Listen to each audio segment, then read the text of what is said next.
Right now, your body is exhausted, but your mind won't stop. Thoughts are racing, worries about tomorrow, replays of today, that restless feeling that something needs to be figured out before you can rest. You've tried everything, counting breaths, forcing your mind blank, telling yourself to relax. Nothing works because you're approaching this backwards. The Buddha discovered something 26 centuries ago that changes how you understand what's happening right now. Your mind isn't broken. You're not doing this wrong. This restlessness has a specific cause, and that cause can be seen. What keeps you awake isn't the thoughts themselves. It's a confusion about who you actually are and what those thoughts mean. The Buddha taught 4 truths about suffering. You already know the first one. This struggle is real. Tonight, you'll discover the other 3, not as beliefs to accept, but as direct experiences you can verify in the next 3 hours. You'll see what's actually causing the restlessness. You'll understand why it persists even when you're trying to let go. And you'll experience something the Buddha called cessation, the moment suffering stops, not because you forced it, but because you finally saw what was creating it. This isn't relaxation. This is freedom. Settle in however you are, lying down, sitting up, eyes open or closed. What matters is that you're willing to see what's true. Let's begin with what the Buddha saw first.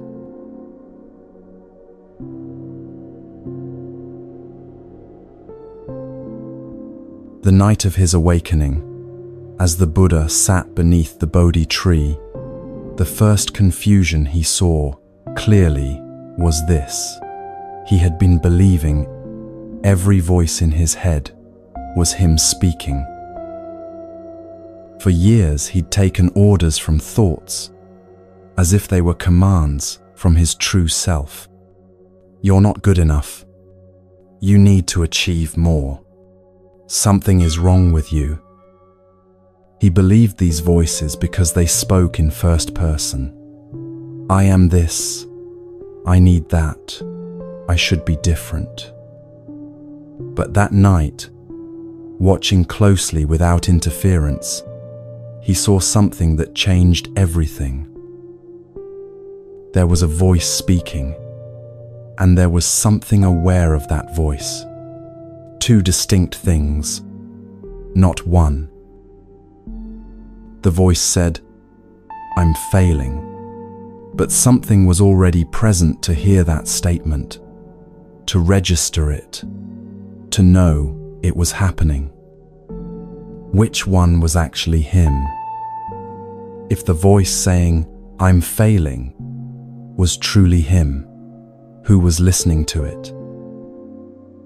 This question unraveled everything he thought he knew about himself. And it's the same confusion keeping you awake right now. Since you woke up this morning, a voice has been narrating your life. I need coffee. That meeting was awkward. I'm behind. I'm anxious. It comments constantly, judges everything, predicts the future, criticizes the past. Over time, something dangerous happens. You stop noticing the voice and start assuming it is you. The Buddha called this the fundamental mistake. Not a sin, not a moral failure, misidentification. You confuse a process with an identity. Watch what actually happens when thoughts arise. A memory shows up out of nowhere. You didn't summon it. You didn't plan for it. It just appeared. A worry hijacks your attention while you're trying to focus on something else. An image flashes through your mind without warning. You didn't choose the timing. You didn't design the content. You didn't approve any of this. If thoughts were truly you would have complete control over them. You don't. That alone should raise questions about the story you've been told your whole life. Ajahn Brahm discovered this same truth one night in his monastery cell in Thailand. He'd been meditating for 18 hours, exhausted, and his mind turned vicious. The voice said, "You're terrible at this. You're the worst monk in Thailand. You should give up." He believed it. The criticism felt true, personal, urgent. Then a question appeared that changed his life. Wait, who's saying I'm terrible? If there's a voice saying, I'm bad at meditation, and someone hearing that voice and judging it, which one is actually me? He sat with that question for hours, not trying to answer it intellectually, just watching. And slowly, like a knot coming undone, it unraveled everything. The mind feels personal because thoughts use the word I constantly. I failed. I need to fix this. I'm not enough. Language makes it feel intimate. But intimacy is not ownership. A radio can say your name. That doesn't make it you. The Buddha taught this directly in the Anatta Lakkhana Sutta, his second teaching after awakening. He gathered his first students and asked them to examine experience closely. He taught about 5 aggregates, 5 categories that make up what we call a person: form, feeling, perception, mental formations, and consciousness. Then he asked questions. Is form permanent or impermanent? Impermanent, Lord. Is what is impermanent satisfactory or unsatisfactory? Unsatisfactory, Lord. Is it fitting to regard what is impermanent, unsatisfactory, and subject to change as, this is mine, this is myself, this is what I am? No, Lord. He went through each aggregate with the same questions. The same answers emerged. None of the 5 aggregates is self. All are processes, not entities. All are constantly changing, unreliable, not under our control. This isn't philosophy meant to be believed. It's observable reality meant to be seen. Your body changes every moment. Cells die and regenerate. The form you had as a child is completely gone. Is that form you? Feelings arise and pass. Pleasant becomes unpleasant. Neutral becomes intense. Which feeling is the real you? Perceptions shift based on conditions. What you perceive when tired differs from what you perceive when rested. Which perception is you? Mental formations, thoughts, habits, reactions change constantly. The thought patterns you had 10 years ago have transformed. Which pattern is you? Even consciousness itself arises based on conditions. It requires an object to be conscious of.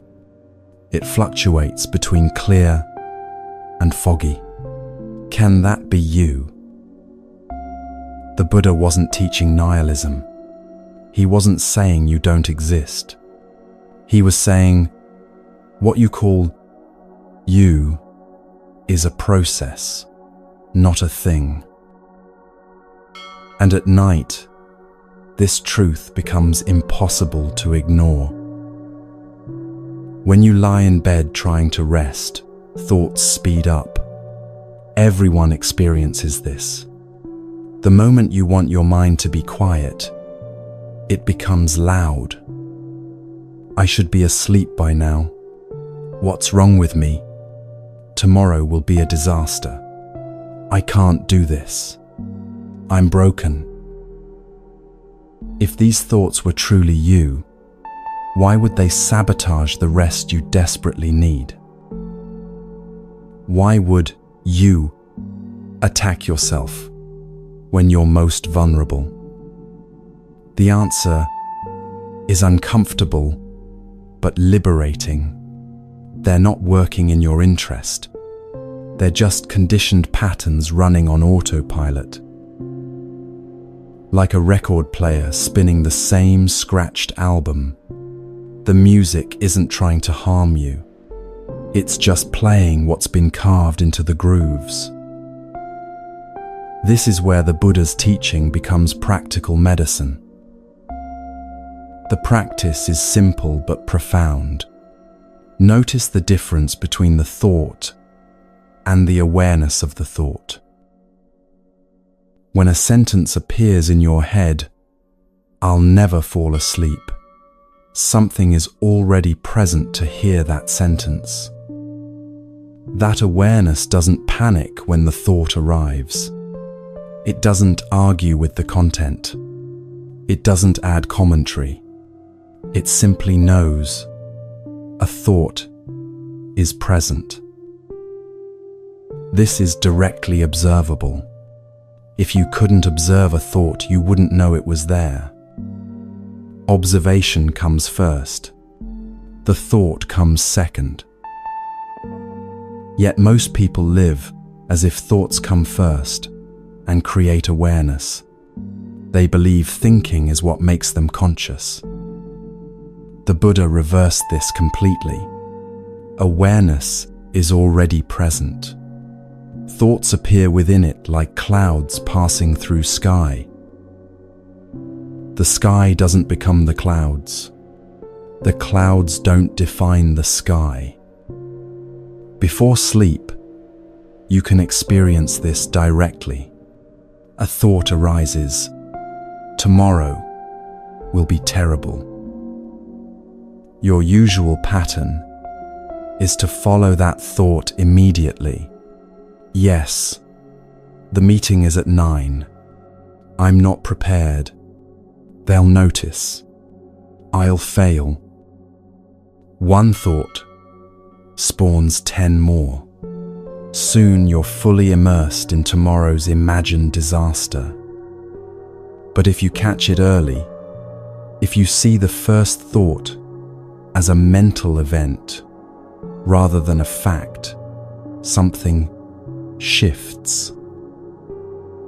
Tomorrow will be terrible is recognized as a sentence passing through consciousness, not a prophecy, not truth, just language arising based on fatigue, habit, fear. The content may still be unpleasant. The worry might still feel real, but its authority weakens. It no longer feels like a prediction you must prepare for. It feels like weather moving through. This is why Buddhism teaches you not to fight thoughts. Fighting assumes they have power that must be defeated. Resistance feeds the loop. The mind interprets your resistance as evidence that the thought is important, dangerous, true. What you allow to be seen without reaction gradually loses energy. What you argue with multiplies and strengthens. This becomes especially clear at night. The more you try to force sleep, the more alert your mind becomes. The more you try to shut the voice up, the louder it gets. Why? Because forcing and shutting up are forms of fighting, and fighting keeps the nervous system engaged. The Buddha discovered something radically different. When you stop treating thoughts as commands that must be obeyed or enemies that must be defeated, they lose their grip naturally. Not through your effort, through clear seeing. A thought says, "You'll never fall asleep." Instead of believing it or fighting it, you simply note, "Thought about sleep appeared." No agreement, no rejection, just recognition. Something subtle but powerful happens with repetition. The brain learns that thoughts are not emergencies requiring immediate response.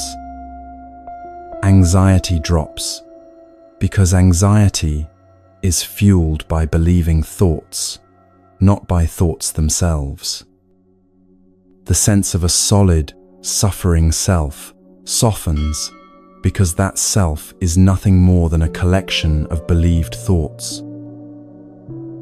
Self-hatred weakens because it depends entirely on taking internal criticism literally.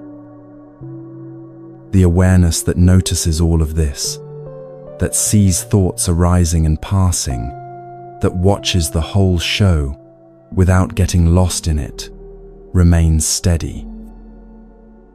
Thoughts are frantic, repetitive, contradictory. Awareness is quiet. It doesn't rush ahead to tomorrow or back to yesterday. It doesn't need reassurance or validation. Buddhism points you to this, not as mystical experience, but as practical anchor. When you rest as the awareness, rather than as the thought stream, sleep comes naturally, not because you made it happen, because there's nothing left to manage. This is what the Buddha meant by anatta, not that you don't exist, but that what you've been calling you is actually a process you can observe. And in that observation lies the end of a particular kind of suffering, the suffering that comes from taking every thought personally, from believing every voice in your head is you speaking. Tonight, as thoughts arise before sleep, you have the opportunity to see this directly. Not to believe it because the Buddha said it, not to adopt it as philosophy, but to verify it in your own experience. Watch a thought appear. Notice that you didn't create it deliberately. Observe that something already present is aware of it. That's all. That simple observation, repeated, is the practice. The voice will still talk, but you'll stop living inside the commentary. You'll stop letting every sentence define you. And sleep will deepen, not because problems vanished, but because you're no longer fused with the voice describing them. This is the foundation the Buddha laid that night beneath the tree. Not compassion practices, not moral guidelines, not even meditation techniques. First, see the truth. The voice in your head is an event, not an identity.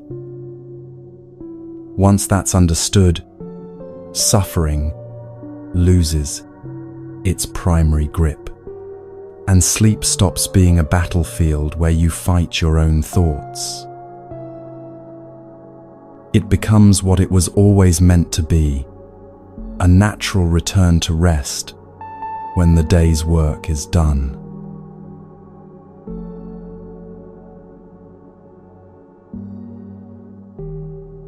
Ajahn Chah once told his students about a monk who came to him in distress. The monk had been practicing meditation for years, but every night was torture. "Master, I lie down exhausted, but my mind won't rest. It races through tomorrow's schedule, replays today's mistakes, plans, conversations that haven't happened yet. I've tried everything, counting breaths, repeating mantras, forcing my mind to be still. Nothing works." Ajahn Chah smiled.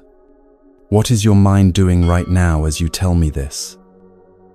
The monk paused. "It's wanting you to give me a solution, wanting you to fix this problem.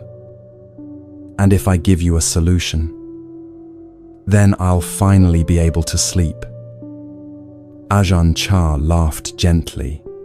"You see, right now, in this moment, your mind is doing exactly what keeps you awake at night. It's reaching for something that isn't here. It's demanding that this moment give you something it can't give you yet." The monk looked confused. This reaching, this demanding, the Buddha called it tanha, craving, and it's not what you think it is. Most people hear the word craving and think of addiction, intense desire, wanting things you shouldn't want. But tanha is far more ordinary and far more pervasive than that. The Buddha taught that craving is simply wanting this moment to be different than it is. Right now, lying in bed, your body is tired, ready for sleep, but your mind is somewhere else entirely. It's in tomorrow's meeting, trying to control how it will unfold. It's in today's conversation, trying to rewrite what was said. It's in an imagined future where you finally have everything figured out and can rest.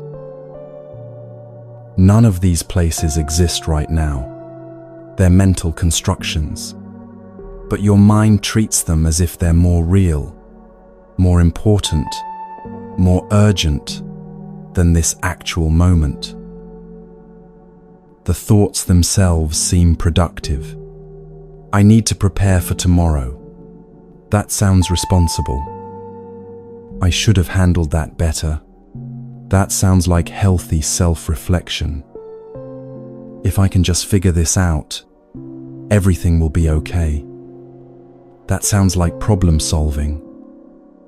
But look beneath the surface of these thoughts.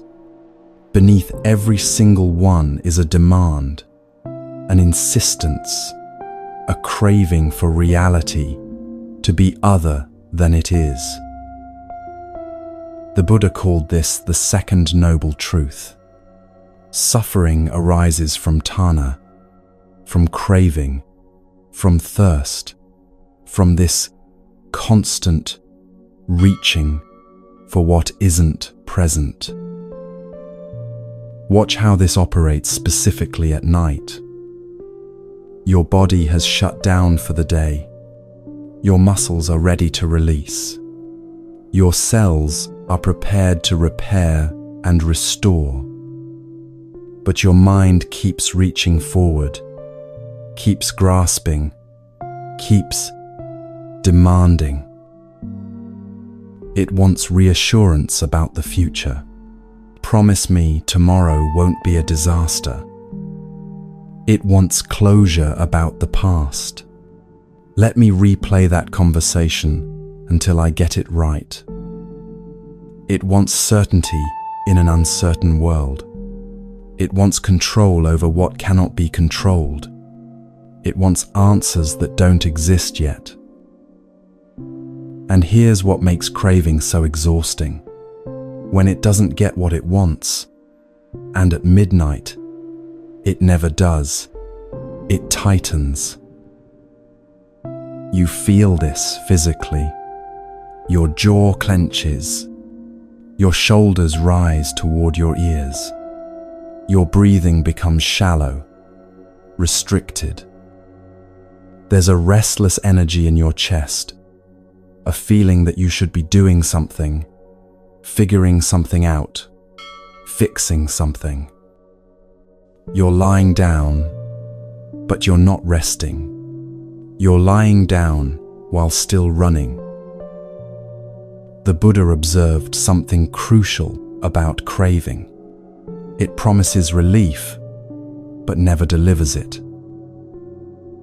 Your mind whispers, "Just think about this one more time, and you'll have it figured out. Just rehearse that conversation once more, and you'll feel prepared.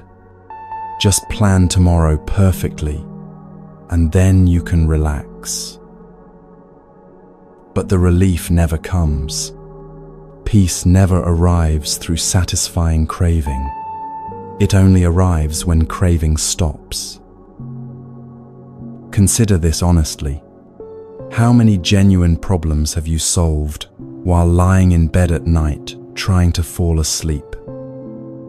Not worried about them, not mentally rehearsed them, actually solved them. The answer for most people is close to zero. The problems that got resolved happened during daylight hours, when you had access to action, to resources, to other people, to the actual circumstances that needed addressing. Yet every night, your mind tries again. Not because this strategy works, because craving is relentless in its promise that this time will be different. This time, if you just think about it right, you'll achieve the certainty you're seeking. This time, you'll get the closure you need. This time, thinking will finally bring peace. It's a trap that feeds itself. Each thought pretends to be the last one necessary, but there's always one more, and one more after that. The Buddha's teaching here is precise and uncomfortable.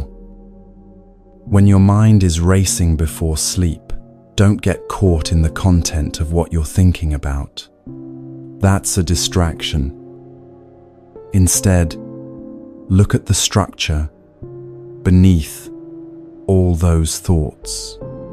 Look at what your mind is actually demanding. Strip each thought down to its essential craving. I need to figure out what to say tomorrow. Beneath that, craving for control, for certainty, for guaranteed success. I should have said something different today. Beneath that, craving for the past to be different, for a reality that doesn't exist. What if everything falls apart? Beneath that, craving for safety, for protection from all possible harm. Once you see the craving clearly, Once you recognize the demand that reality be other than it is, something obvious emerges. No amount of thinking will satisfy it. The demand itself is the problem, not the uncertainty or imperfection of your life. This is where most people misunderstand what the Buddha taught about letting go. They think letting go means suppressing desire, becoming passive, not caring about anything. That's not what the Buddha meant at all.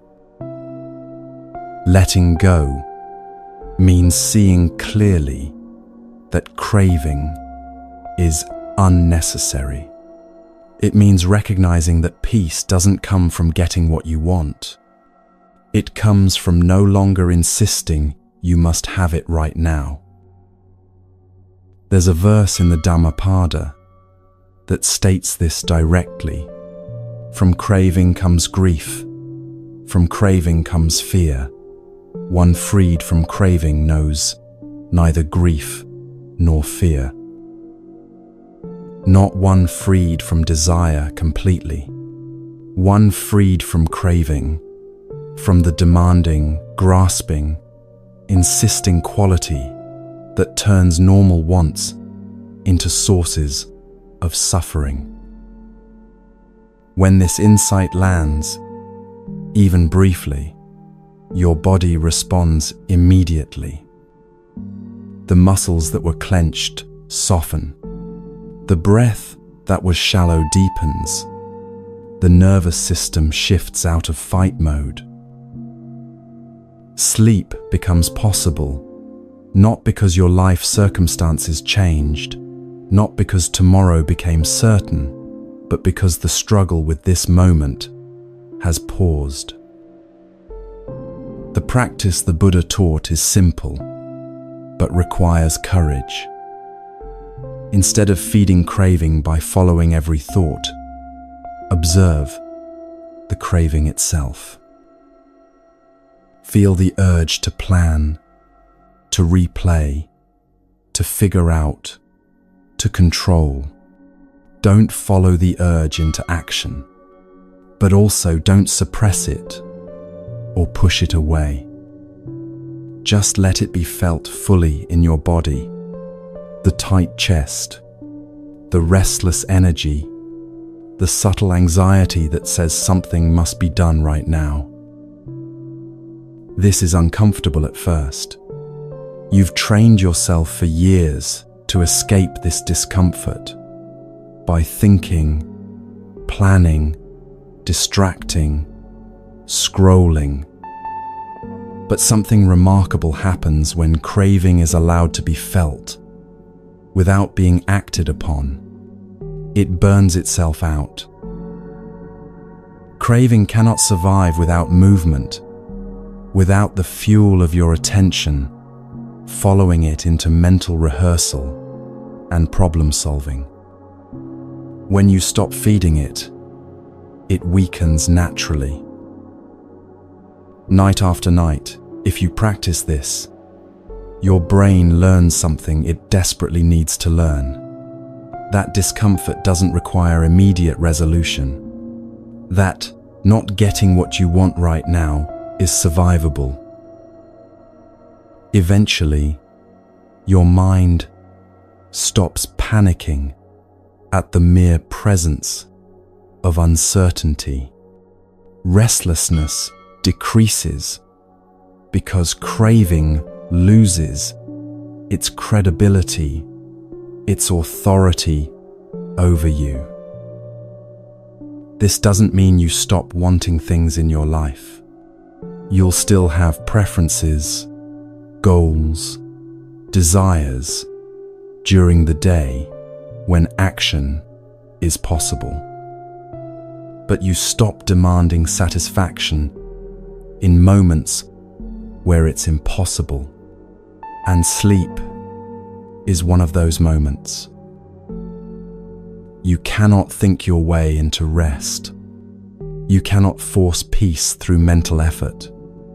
You can only stop chasing what isn't here and allow what is here to be enough. The monk who came to Ajahn Chah understood this finally, not through getting a technique, but through seeing the craving itself. "So there's nothing to do?" he asked. "There's everything to do," Ajahn Chah replied. "Stop doing. That's what there is to do." Tonight, as you lie down and thoughts arise about tomorrow, about today, about everything that needs fixing or figuring out, you have a choice. You can follow the thoughts as you always have, feeding the craving, hoping this time will be different. Or you can see them for what they are, manifestations of Tana, the wanting for this moment to be other than it is. And in seeing clearly, without judgment, without fighting, the grip loosens on its own. Not because you made it happen, but because craving cannot survive in the light of clear seeing. This is the second noble truth lived, not just understood, and it changes how you meet every sleepless moment that remains.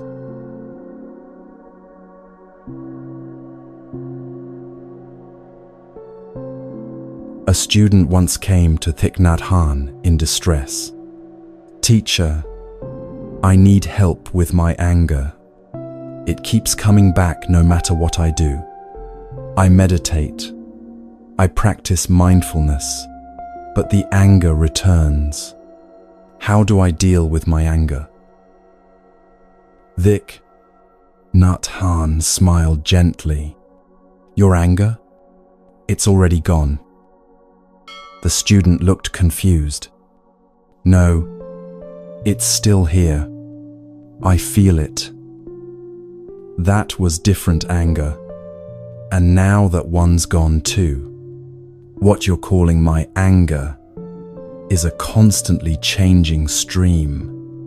There's no solid thing to deal with. The student sat quietly, processing this. Then slowly, something shifted in his face. "So I don't have to fix my anger. I just have to stop holding it in place?" "Yes," Thich Nhat Hanh replied. "Impermanence is already doing the work. You're just interfering." This is Anicca, the Buddha's teaching on impermanence. And it's not a comforting idea you tell yourself when things are hard. It's a tool that dismantles suffering at its root. The reason thoughts disturb you so deeply at night isn't because they're inherently painful. It's because you believe they'll last. Your mind assumes permanence by default. It treats temporary states as if they're permanent conditions. A bad mood feels like a condition you're stuck with, not a weather pattern passing through. Anxiety feels like a state that defines you, not a temporary surge of nervous system activation. A mistake you made today feels like a permanent stain on who you are, not a moment that's already receding into the past. This assumption that what you're experiencing now will continue quietly drives panic and resistance. Before sleep, this becomes painfully obvious. A memory appears from earlier today, and your body reacts as if it's happening again right now. Your heart rate increases. Your muscles tense. The memory is just an image in your mind, but your nervous system treats it as a present threat. a worry about tomorrow surfaces, and your entire system braces for disaster, as if that imagined future is already unfolding. Why does this happen? Because your mind believes the experience will continue unless you do something to stop it. The Buddha's teaching on impermanence cuts directly through this belief. He asks you to observe something simple but radical. Nothing you experience stays the same, even for a few seconds. Not thoughts, not emotions, not physical sensations, not even your awareness of these things. Everything is in constant motion, whether you like it or not, whether you notice it or not. You don't have to make change happen. It's already happening. Change is the nature of all conditioned things. Lie in bed right now and watch this closely. Don't take my word for it. Observe it directly. A thought appears, maybe a worry about tomorrow. If you don't grab it, if you don't follow it into a mental story, watch what happens to it. It shifts. The sharp edge dulls slightly. The image becomes less vivid. The emotional charge weakens. Within seconds, it morphs into something else, a different thought, a memory, a sensation, or it vanishes entirely, leaving just silence. The same thing happens with emotions. Fear spikes in your chest when you think about that meeting tomorrow. But if you don't feed it with more fearful thoughts, if you just let it be there, it doesn't stay at the same intensity. It pulses, peaks, then gradually dulls, fades, transforms into something softer, less acute. Even physical discomfort fluctuates constantly. That tension in your shoulders you've been carrying all day, if you pay attention to it without trying to change it, you'll notice it's not one solid block of tension. It tightens, then releases slightly, shifts location, intensifies in one spot while easing in another. Everything is moving, changing, flowing. This isn't theory or philosophy. This is observable reality happening in your direct experience right now. The reason most people never notice this is because they interfere immediately. A thought appears, and within milliseconds, you're arguing with it, analyzing it, trying to solve it. An emotion arises, and instantly you're judging whether it's good or bad, appropriate or inappropriate, trying to make it go away or hold on to it. A sensation surfaces, and your mind immediately labels it. This is tension. I need to relax. And you've already moved away from the actual experience. This interference freezes the natural process of change. It's like grabbing a river and trying to hold it still. The water keeps moving, but you're creating turbulence with your grip. Observation, without interference, lets impermanence do its work naturally. In the Satipatthana Sutta, the Buddha taught his students to observe the arising and passing away of all phenomena, not to control them, not to improve them, just to see clearly that everything arises, exists briefly, and passes away. This is why the Buddha called impermanence a tool, not just a concept to understand. When you truly see, not intellectually grasp, but directly perceive, that your experience is changing on its own, you stop trying so hard to escape it.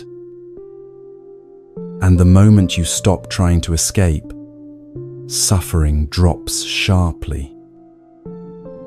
The pain or discomfort might still be present. The difficult emotion might still be moving through you, but the panic around it dissolves.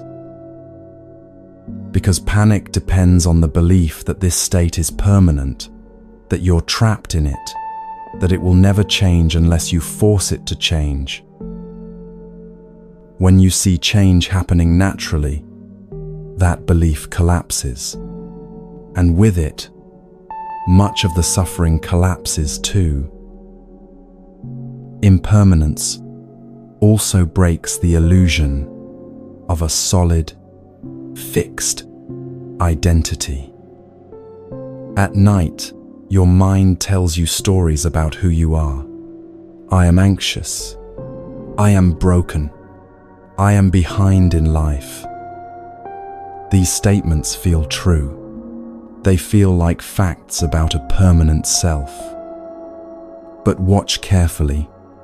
These are descriptions of temporary mental states, not facts about a solid, unchanging you. Right now you might feel anxious, but trace back through your day. Was there a moment this morning when you felt calm? A moment this afternoon when you were absorbed in something and anxiety wasn't present? The anxiety comes and goes. It's not a permanent feature of who you are. It's weather moving through. You might feel broken right now, lying awake when you desperately want to sleep. But haven't there been moments, maybe brief, maybe longer, when you felt whole, capable, okay?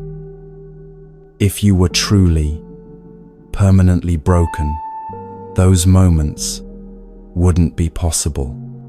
The feeling of brokenness is a temporary state, not an identity. The Buddha emphasized this because identity-based suffering is the heaviest kind to carry.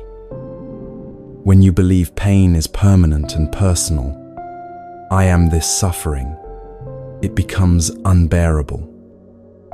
When you see it as transient and impersonal, suffering is arising, it becomes workable. Impermanence removes the "this is who I am" story that keeps people stuck for years. The ego wants stability. It wants guarantees. It wants to know who you are and have that remain consistent forever. Impermanence threatens that illusion completely. It shows you that everything you think you are is constantly changing, constantly becoming something else. At first, this can feel frightening. If there's no permanent self, who am I? If everything changes, what can I hold on to? But once you stop fighting this truth, once you accept it fully, it brings a deeper kind of safety. The safety of knowing that no state, no matter how difficult, can imprison you forever. That anxiety you feel right now, it will change. Maybe in 5 minutes, maybe in an hour, but it will not stay at this intensity permanently. That feeling of being stuck, behind, not enough, it's already different than it was when you first lay down tonight, and it will continue to change as the night unfolds. Before sleep, the practice is not to repeat, "This will pass," like a mantra you're trying to believe. That turns impermanence into hope, which is still a form of craving, still wanting the moment to be different than it is. Instead, observe passing directly as it happens. Feel your breath change. One breath is shallow, the next slightly deeper, the one after that somewhere in between. No two breaths are exactly the same. Notice the gaps between thoughts. They're not uniform. Sometimes a gap lasts a second, sometimes longer.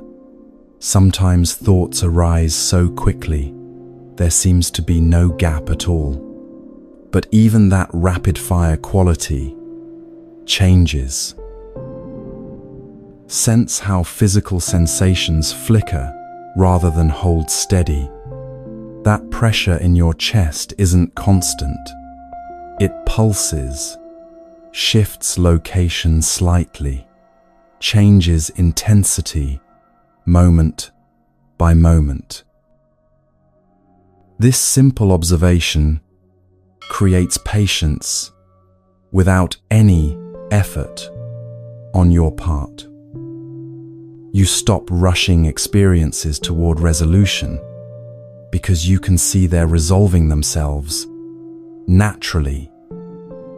You stop demanding relief on your timeline because you're watching relief emerge in its own time as each difficult moment transforms into the next moment, which is always at least slightly different. You let time do what it already does best: end things. Over multiple nights of practicing this, just watching change happen without interfering, something profound occurs. Your mind stops catastrophizing temporary states. A bad day no longer defines your entire life. It's seen as what it is. One day, already receding into the past, already different than it was hours ago. A restless night doesn't become evidence of personal failure or permanent insomnia. It's one night among thousands, and it's already changing, even as you lie there. You develop trust in change itself, not optimism that everything will get better. That's still wanting things to be different, but trust that nothing stays the same, that movement is constant, that even the hardest moments are already on their way to becoming something else.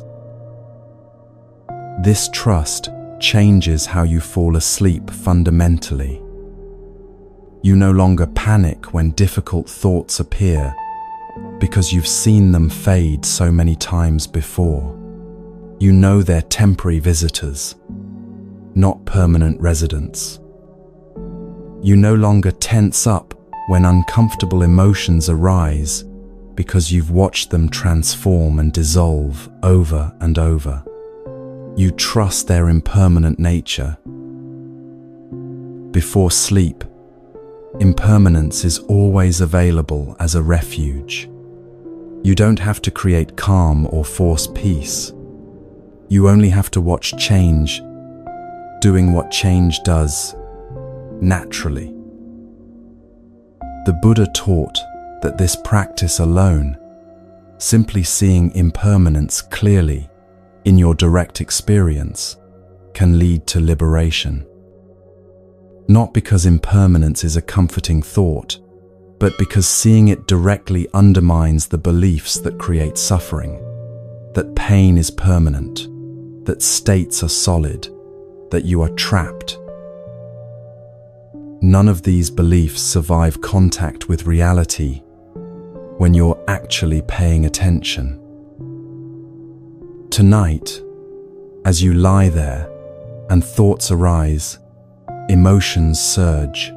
Sensations pulse through your body. You have a choice. You can treat them all as solid problems that need solving, permanent states that need escaping, fixed aspects of who you are that need changing. Or you can watch them the way you'd watch clouds moving across the sky, acknowledging they're there, noticing their shapes and textures, and seeing clearly that they're already becoming something else, already on their way to somewhere new. This watching is not passive resignation. It's active engagement with reality as it actually is, rather than as your fear tells you it will remain forever. And in that engagement, suffering loses the foundation it needs to persist, because suffering requires you to believe in permanence. It cannot survive when you see clearly that everything, including suffering itself, is changing moment by moment by moment.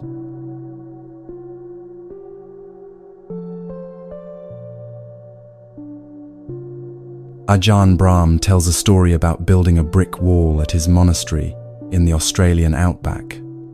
He and another monk spent weeks mixing mortar, laying bricks, making sure every line was straight and level. When they finished, they stepped back to admire their work.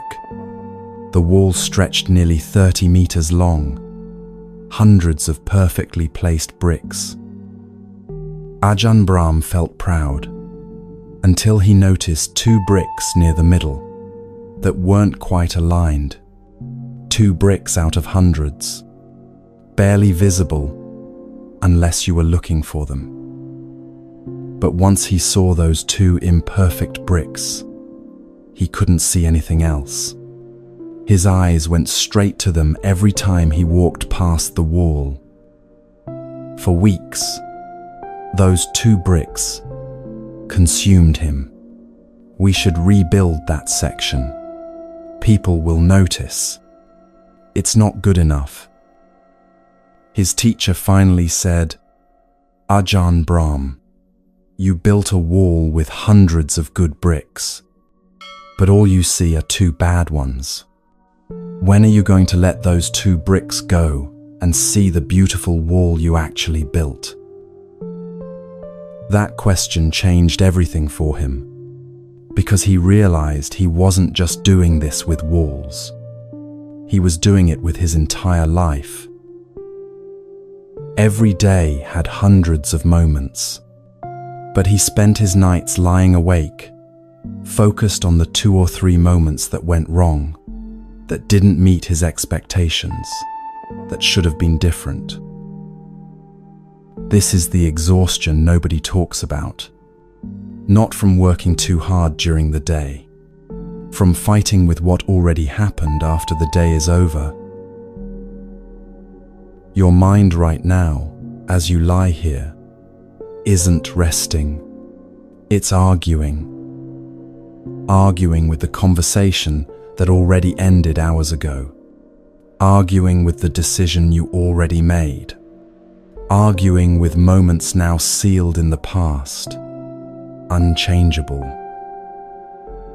This argument runs constantly in the background of your mind, but before sleep, it becomes impossible to ignore. During the day, you can distract yourself with tasks, with movement and activity. But at night, when your body is still, the argument becomes loud. It sounds like self-reflection. Let me think through what happened today. It sounds like preparation. I need to figure out how to handle this better tomorrow. But look closer at what's actually happening. You're not reflecting. You're replaying the same scene over and over, trying to make it come out differently.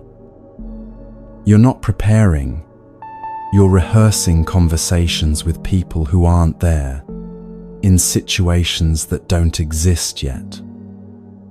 This is resistance. the refusal to let reality be what it is. The Buddha made a distinction that most people miss.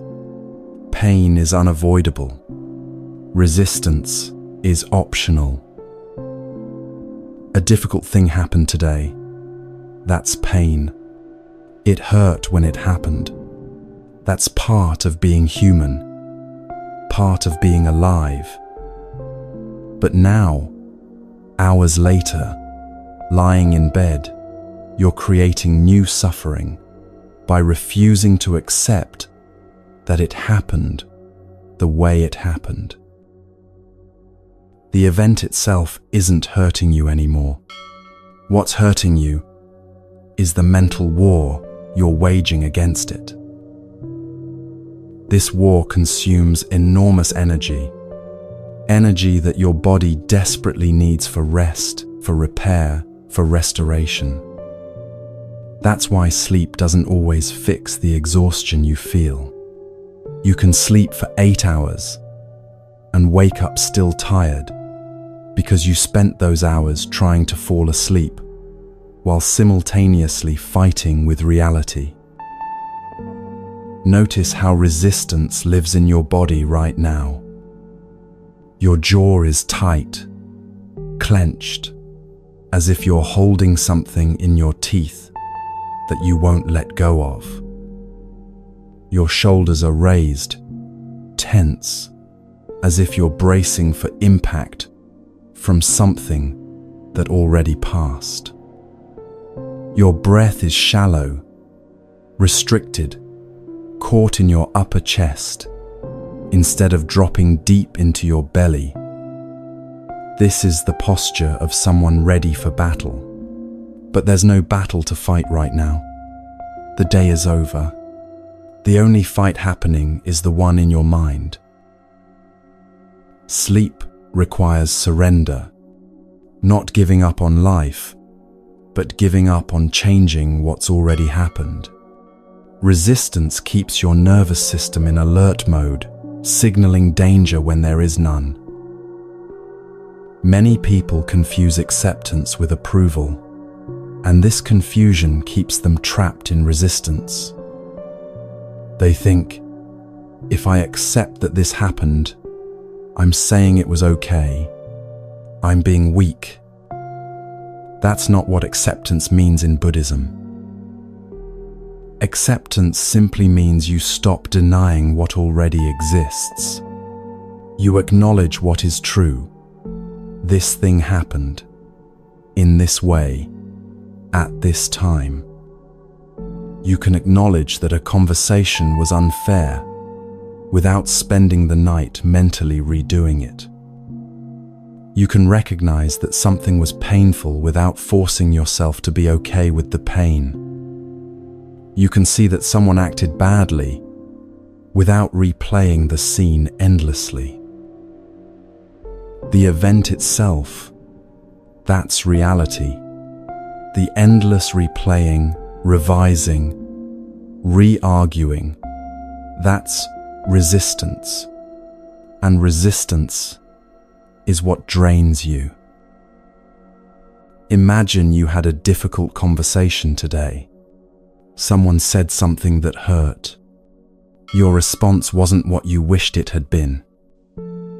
That conversation happened. It unfolded in a particular way. Those words were spoken. That's the reality of what occurred. But now, lying here, your mind is replaying it. I should have said this instead. If only I'd responded that way. Each replay burns energy.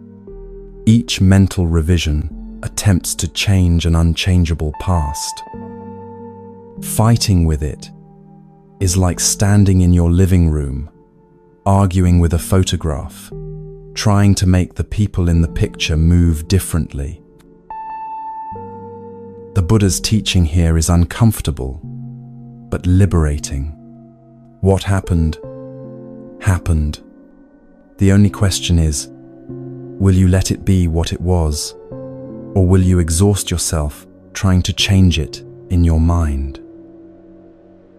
Before sleep, try something simple and difficult.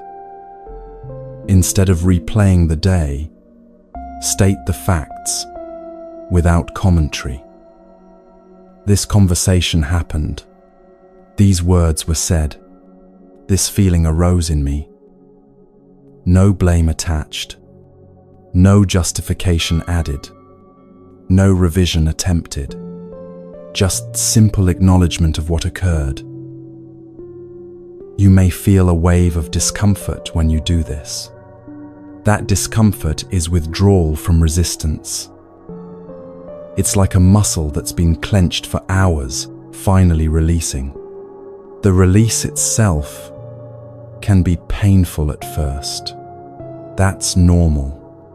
But beneath the initial discomfort is relief. When resistance drops, even for a moment, your body responds immediately. The muscles in your face soften. Your shoulders drop away from your ears. Your breath deepens naturally, without effort. Your mind becomes less sharp-edged, less cutting toward yourself and others. This isn't a relaxation technique working its magic. This is your nervous system recognizing that the battle is over, that it's safe to stand down. Resistance also feeds identity in ways you might not realize. The story you tell about who you are depends partly on what you fight against. If you spend your nights arguing with how you were wronged, you become someone who was wronged. If you spend your nights revising what you should have said, you become someone who never gets it right. These identities feel important, even precious. They feel like the truth of who you are. But when you stop resisting reality, these identities lose their fuel, and that can feel threatening. Many people would rather stay exhausted than let go of the familiar story they tell about themselves.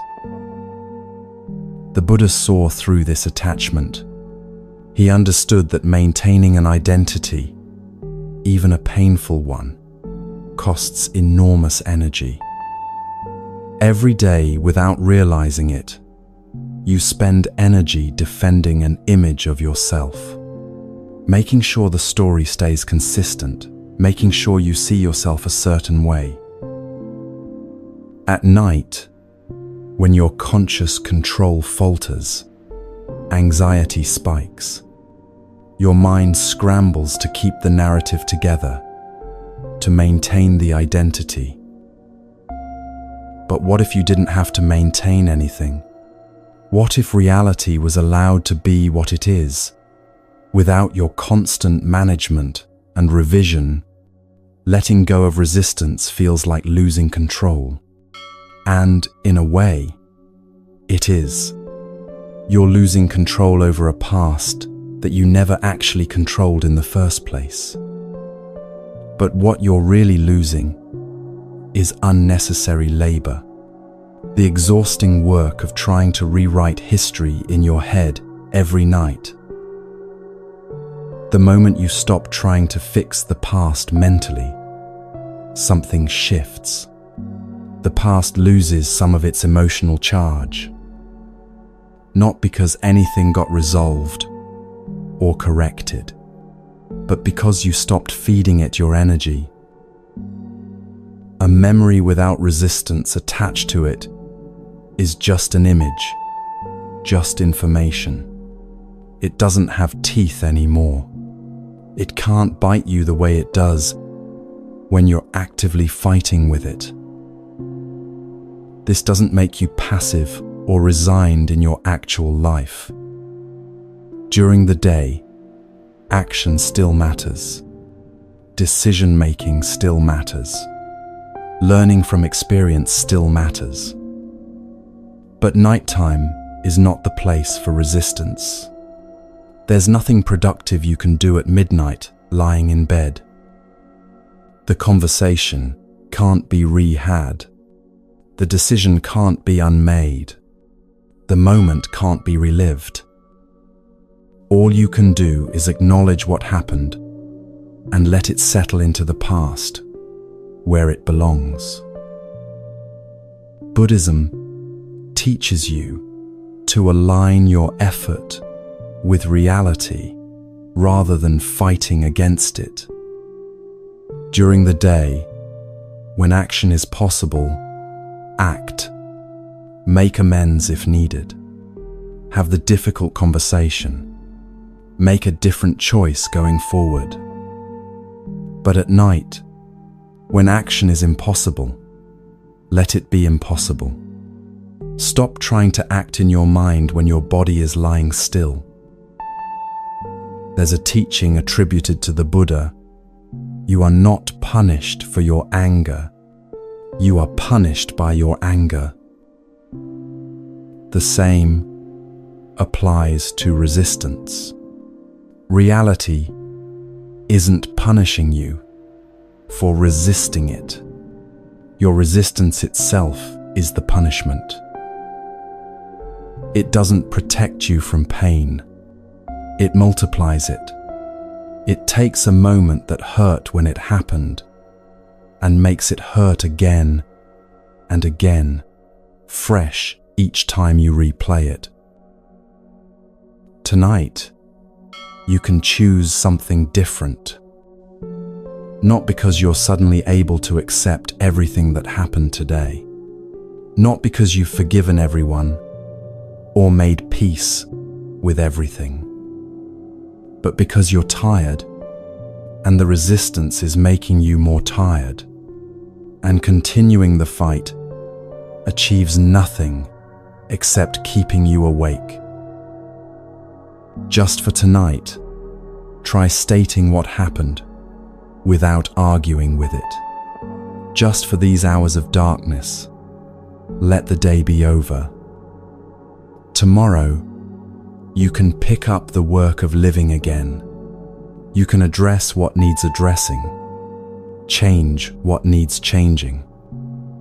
But tonight, let the wall you built today be the wall you built, imperfect bricks and all. Stop staring at what went wrong and let yourself see that despite everything, you made it through another day. That's enough for now. That has to be enough. Because you cannot rest and resist at the same time. One requires letting go. The other requires holding on. And your body is asking, begging, for you to finally let go.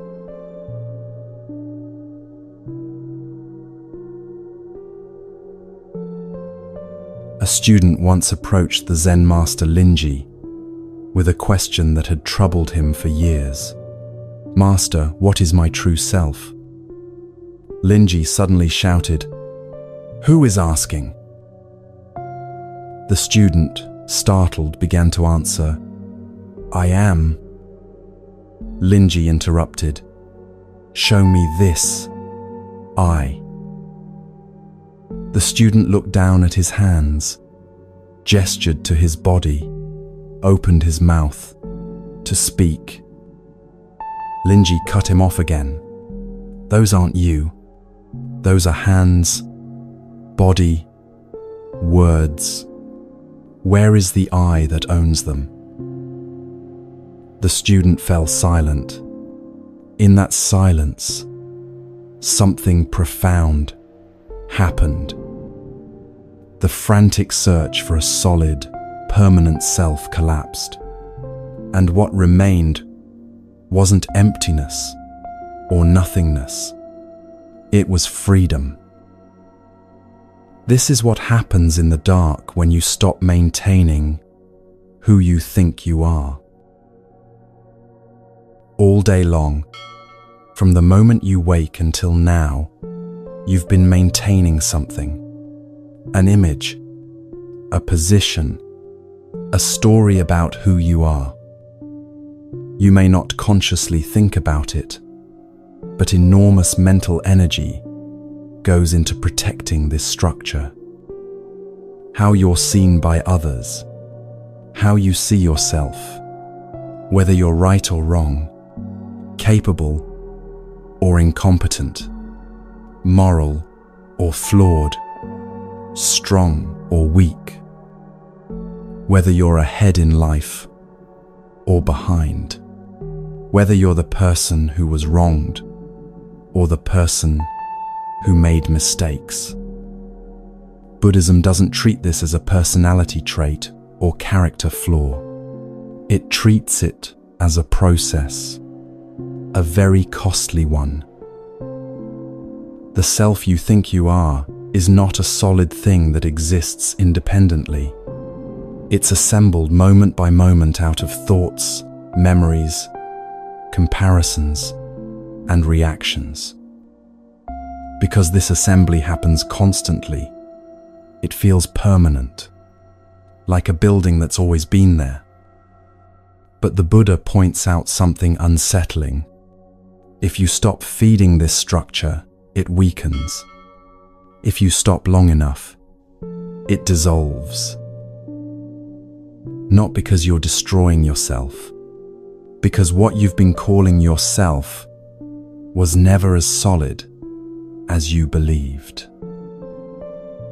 During the day, this constructed self feels necessary. You need it to function, to make decisions, to navigate social situations. But at night, when there's no one to perform for, no one to convince, nothing to achieve, the self becomes a burden. This is why many people struggle to sleep. The machinery that maintains identity doesn't know how to turn itself off. Before sleep, pay attention to what your mind is defending. A reputation you've built over years? I'm the responsible one. I'm the one who has it together. A past choice you need to justify? I made the right decision leaving that job, moving to this city, ending that relationship. A future version of yourself that you're desperately trying to become? I should be further along by now. I should have achieved more. The need to be right in an argument that's already over. They need to understand that I was right and they were wrong. The need to justify why you are where you are in life. I'm here because of these circumstances, these obstacles, these other people's choices. These defenses feel automatic, instinctive, but they're learned habits, patterns you've reinforced over years, and they keep your nervous system active long after your body is ready to rest. The Buddha was clear about this. The self isn't the problem. Clinging to it is. The effort required to hold your story together creates tension throughout your entire body. The fear of losing your story creates anxiety that keeps you awake. Sleep becomes difficult because letting go of who you think you are feels like disappearing entirely. This fear is subtle. It shows up as seemingly reasonable thoughts. If I stop thinking, I'll lose control of my life.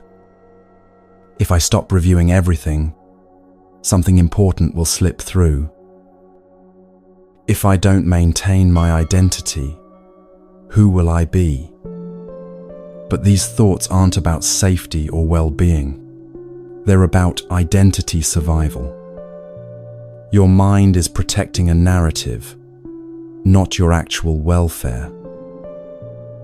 There's a teaching from the Pali Canon where the Buddha spoke directly about this. He said, "Heavy is the burden of the aggregates. The carrier of the burden is the person. Taking up the burden is suffering. Laying down the burden is bliss. The burden isn't life itself. It's the constant carrying of a constructed self through time. At night, this carrying becomes unbearable. Your body is lying still, but your mind is still hauling this weight, still maintaining this structure. Before sleep, the Buddha invites you to try something radical. Drop the role. Not permanently, not forever, just for now, just for these hours of darkness. You don't need to be successful right now. You don't need to be improving or progressing or becoming better. You don't need to be understood or validated or seen correctly. You don't need to be a good person or overcome being a bad person. You don't need to have an answer to your life, a solution to your problems, a clear direction forward. All of that can resume tomorrow. The story can pick up again when the sun rises. But right now, in the dark, you don't need to be anyone. This is harder than it sounds, because the self is addicted to continuity. It wants to exist across time. It wants yesterday's you, and today's you, and tomorrow's you, to form one continuous, consistent narrative. But sleep interrupts continuity. Conscious control fades. The narrative breaks. And the self panics because it depends on constant reinforcement. Watch what happens when you stop feeding the story. A thought arises about who you are. I'm someone who struggles with sleep. I'm anxious. I'm behind. Your habitual pattern is to continue that thought, to elaborate on it, to build evidence for it. Instead, just let it end. Don't pick it up. Don't argue with it, or try to replace it with a better thought. Just let it finish and dissolve. There may be a moment of emptiness or disorientation when you do this. That's completely normal. It's the space that was previously occupied by constant self-talk, constant identity maintenance. And in that space, something surprising becomes clear. Awareness remains. You're still here, still present, still conscious.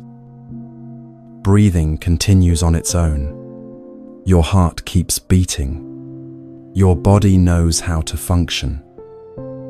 You exist without needing a story about who you are. This directly contradicts the mind's deepest fear, that identity is required for existence, that without your story, you'll somehow cease to be.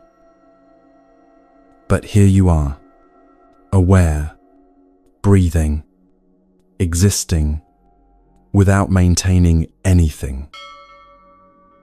This recognition is deeply, profoundly relieving. The nervous system relaxes because it no longer has to protect an image, defend a position, or maintain consistency across time. There's nothing to defend in the dark, no audience watching, no scoreboard keeping track, no comparison happening. You can simply be whatever you are in this moment without trying to make it match who you were yesterday or who you're supposed to become tomorrow. Over time, if you practice this regularly before sleep, something changes about how you relate to yourself during the day as well. You still act, still plan, still care about things. But there's less rigidity, less brittleness. Criticism stings less because you're not entirely identified with the story being criticized. Praise matters less because you're not dependent on it to maintain your sense of self. You recover faster from mistakes because mistakes are just events, not permanent marks on a solid identity. The self you were defending with such intensity becomes more flexible, more fluid, easier to work with. Sleep improves dramatically because your mind learns through repeated experience that nothing bad happens when the story pauses. Letting go stops feeling dangerous. It starts feeling natural, even restful. The Buddha never asked anyone to destroy their self or pretend it doesn't exist at the conventional level. He asked people to see it clearly for what it actually is, a useful but temporary construction. Like clothes you put on in the morning and take off at night, necessary for certain activities, but not who you fundamentally are. When the construction isn't needed, like now, in the dark, when there's nothing to do and nowhere to be, you can set it down. Before sleep, the constructed self is not needed. There's no function for it to perform. The moment you stop maintaining it, a massive amount of energy is freed.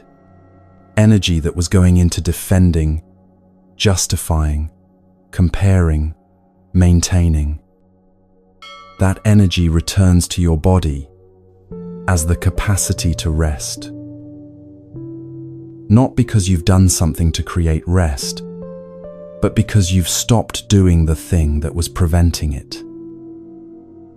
Tonight, notice the thoughts that try to maintain your identity. I'm the kind of person who, I always, I never, people see me as, I should be. Notice them, and then, just for now, just for these hours, let them drop away unanswered. Don't replace them with better thoughts about yourself. Don't argue with them or try to correct them. Just let them fall away like leaves dropping from a tree. What remains isn't nothing. It's not a void or an absence. What remains is awareness without a story attached to it, breathing without someone who breathes, existing without needing to be someone in particular. This is what the Zen student discovered in that moment of silence with Linji. When he stopped trying to find a solid self, when the search collapsed, he didn't disappear. He was more present, more here, more free than he'd ever been. Because he was no longer using his energy to maintain an image. He was simply being what he already was. Tonight, you have the same opportunity. Let the day's identity rest. Let the story pause. Let the constant self-narration fall silent. Tomorrow, you can pick it all up again if you need to. The roles will still be there. The responsibilities will still exist. The story can continue.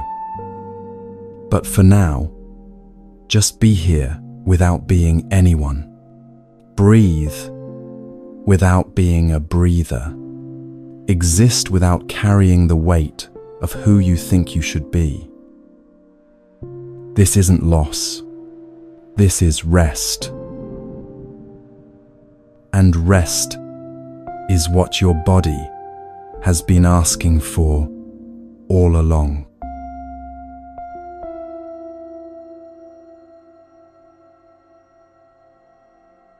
The Buddha once taught using a story about a farmer who was too eager for results. This farmer planted seeds in his field, watered them carefully, and then couldn't wait to see them grow. Every few hours, he went out to check on them. But checking wasn't enough. He dug them up to see if roots were forming. "Why aren't you growing yet? Grow, grow." He replanted them, watered them again, then dug them up once more to inspect their progress. Of course, the crops died, not from lack of care, from interference.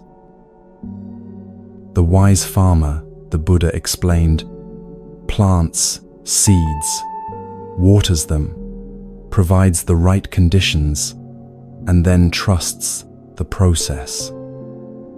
A student asked, "But Master, how do we know the seeds will grow if we're not checking?"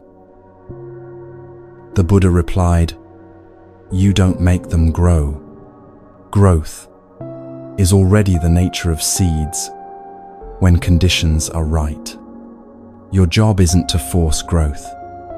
Your job is to stop interfering. This is what sleep requires. Not force, non-interference." The deepest fear most people carry isn't about dramatic situations. It's about quiet moments like this. The fear of losing control. Before sleep, your mind resists drifting off because drifting feels like disappearing, like letting go of the steering wheel while the vehicle is still moving. Buddhism looks directly at this fear and names it clearly: unnecessary. You've been trained to believe that constant control keeps you safe, planning ahead so nothing catches you off guard, monitoring your thoughts so you don't lose track, thinking through scenarios so you're prepared. Your mind has learned to equate mental activity with protection. Thinking equals safety. Vigilance equals security. So when sleep approaches and control naturally begins to loosen, your mind panics. It floods you with thoughts, memories, concerns, anything to stay in charge. The Buddha doesn't ask you to force surrender. That would just be more control disguised as letting go. Instead, he asks you to notice something already happening. As you lie here right now, control is fading on its own. Your thoughts are becoming less coherent, more fragmented. Attention is starting to drift and wander. The ability to hold a clear narrative is weakening. And yet something remains aware of all of this. That awareness doesn't depend on your effort. You're not producing it through concentration. You're not sustaining it through willpower. It's simply present, quietly registering everything. The fading, the drifting, the approaching silence. Even as thoughts lose coherence and control slips away, awareness continues. Still here, still noticing.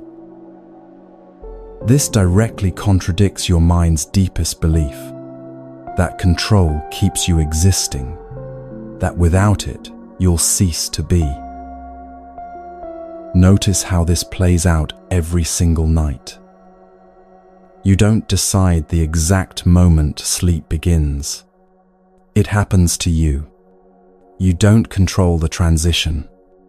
It unfolds on its own. Control fails every night, and nothing catastrophic occurs. You don't fall apart when conscious control lapses.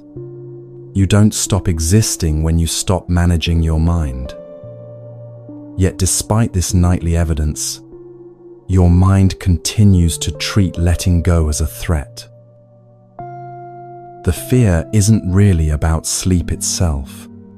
The fear is that if you stop managing your mind, something will go wrong. Something important will be forgotten. Some problem will go unsolved. Some disaster will happen because you weren't vigilant. The Buddha invites you to test this fear directly through experience. Let control weaken right now without intervening. Let your attention float wherever it wants to go. Let thoughts break apart into fragments that don't make complete sense. See what actually happens when you stop being the manager. What happens isn't chaos. It's continuity without effort. Breathing continues on its own, without you directing each breath. Your heart keeps beating without you remembering to make it beat. The body remains safe without your supervision. Awareness doesn't blink out or disappear. It stays present, watching the whole process unfold. The mind's role as supervisor is revealed to be optional. You don't need to be on duty. The body knows how to rest. Sleep knows how to arrive. This realization builds trust at a level deeper than intellectual belief. You don't have to convince yourself that it's safe to let go. You don't have to repeat affirmations. You simply experience, night after night, that release doesn't equal danger. Your nervous system learns this through direct exposure, through repeated evidence that letting go doesn't result in harm. And this trust carries over into your waking life. You stop micromanaging every thought and feeling that arises during the day. You allow emotions to surface without immediately trying to fix them or push them away. You stop panicking when thoughts lose clarity under stress, because you've seen what happens when mental clarity fades. Awareness remains. You've witnessed what happens when control drops away. Nothing breaks. You don't disappear.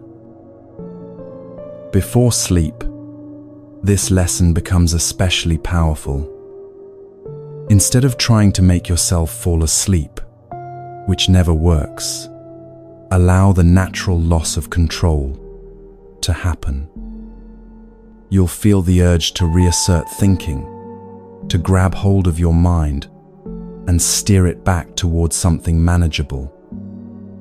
Notice that urge and then let it pass without acting on it. Your mind gradually learns that it doesn't need to be on duty all the time, that there are hours when vigilance can rest, when the manager can step down. Many people unknowingly resist sleep because they've learnt to equate letting go with vulnerability. Vulnerability feels dangerous, so they stay alert, stay in control, stay managing their thoughts, even though their body is exhausted. Buddhism reframes vulnerability as the natural state of being alive. Every night you release conscious control. Every morning it returns. This has happened thousands of times in your life already. There's no evidence that control is what holds you together. In fact, The opposite is true. The times you sleep most deeply are the times when you let go most completely. As this understanding deepens through experience, anxiety around sleep naturally fades. You no longer feel the compulsive need to monitor the process of falling asleep. You stop checking whether you're falling asleep fast enough. The body is allowed to take over and do what it already knows how to do. Buddhism doesn't romanticize this process or make it mystical. It treats it as a simple, functional insight. When your system trusts, through experience, that awareness persists, even without effort, it stops burning energy on unnecessary vigilance. The chronic tension of always being the manager, always being in charge, that tension releases. And in that release, sleep becomes possible, not because you made it happen, but because you stopped preventing it. Eventually, after enough nights of practicing this, surrender stops feeling like loss. It starts feeling like relief. You stop bracing against the darkness, against the unknown of unconsciousness. You stop clinging to thought as if it were a life raft, because you've discovered that control was never the source of safety. Awareness was always there, quietly present, even as your conscious mind pretended to be in charge. When you finally let go at night, really let go, you don't disappear into nothingness. You discover something surprising. You were never the one holding everything together in the first place. The breath was breathing itself. The heart was beating itself. Awareness was being aware without your help. Life was living itself through you, not because of your constant management, but despite your interference. There's a line from the Heart Sutra, though different Buddhist schools interpret it in different ways: no attainment and nothing to attain. Nothing you need to grasp. Nothing you need to achieve. Nothing you need to control. Everything is already functioning.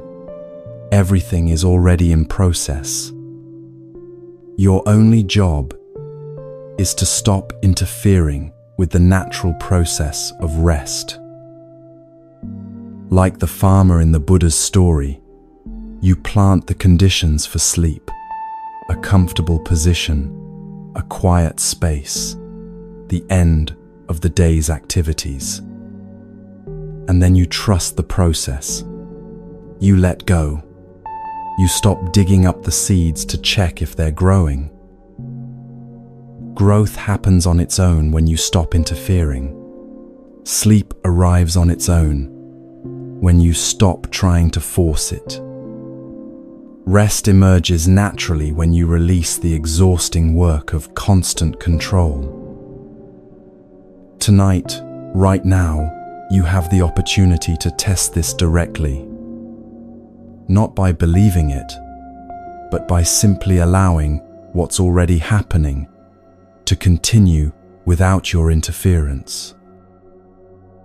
Control is already fading. Thoughts are already fragmenting.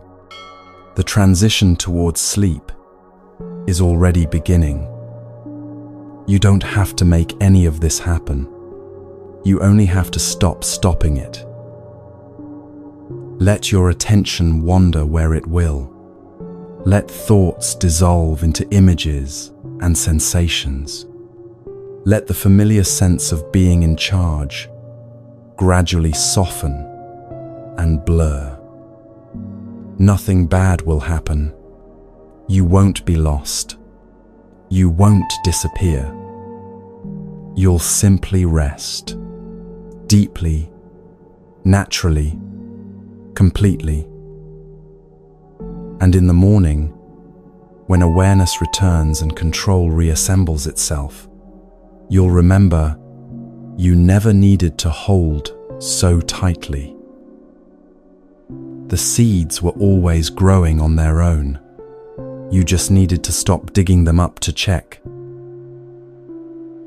Tonight, let them grow. Let sleep come. Let control go. Trust what the Buddha pointed to, that things unfold naturally when conditions are right and interference stops. Your only work is to let that unfolding happen. And that's not work at all. It's rest.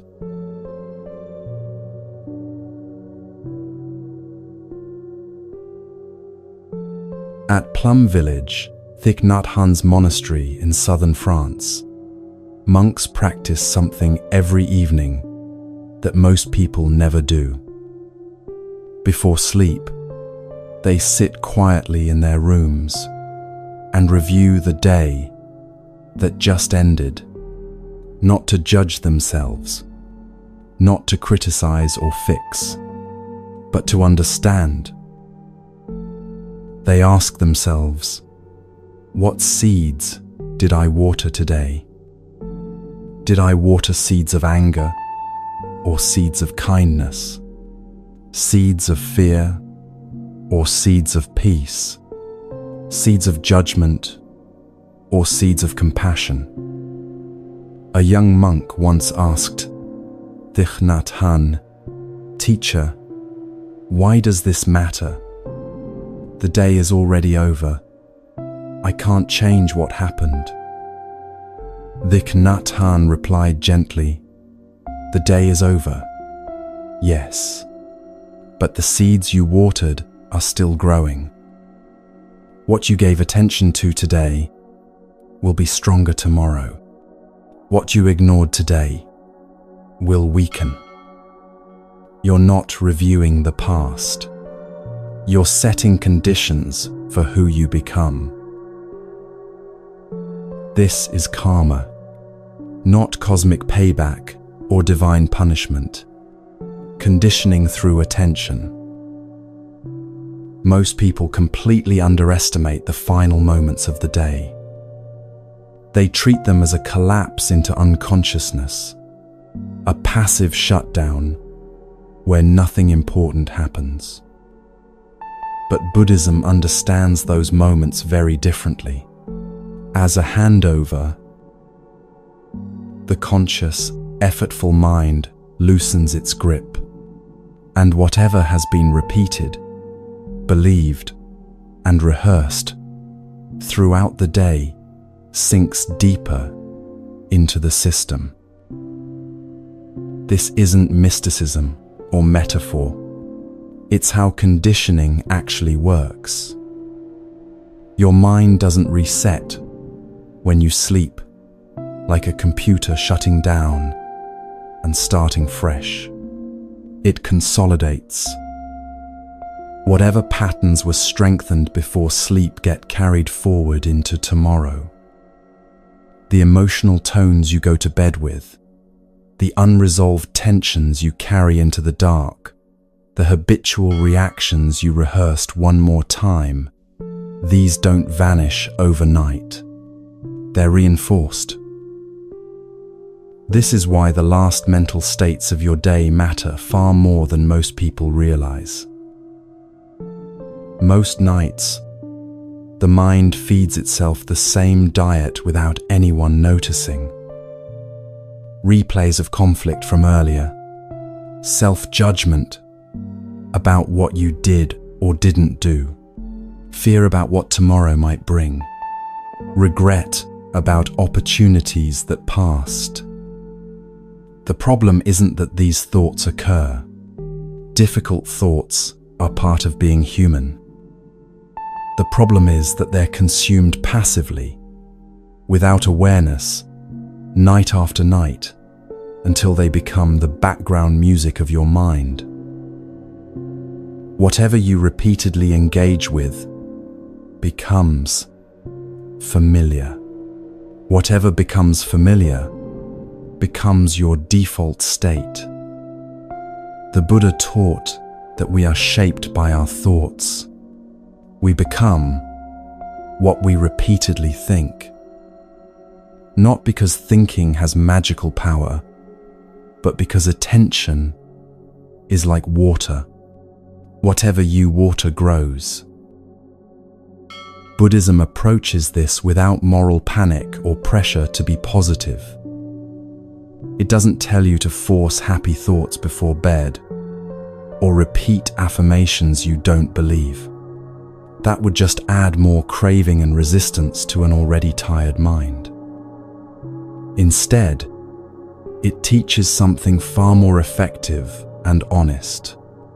Incline the mind toward clarity and non-hostility.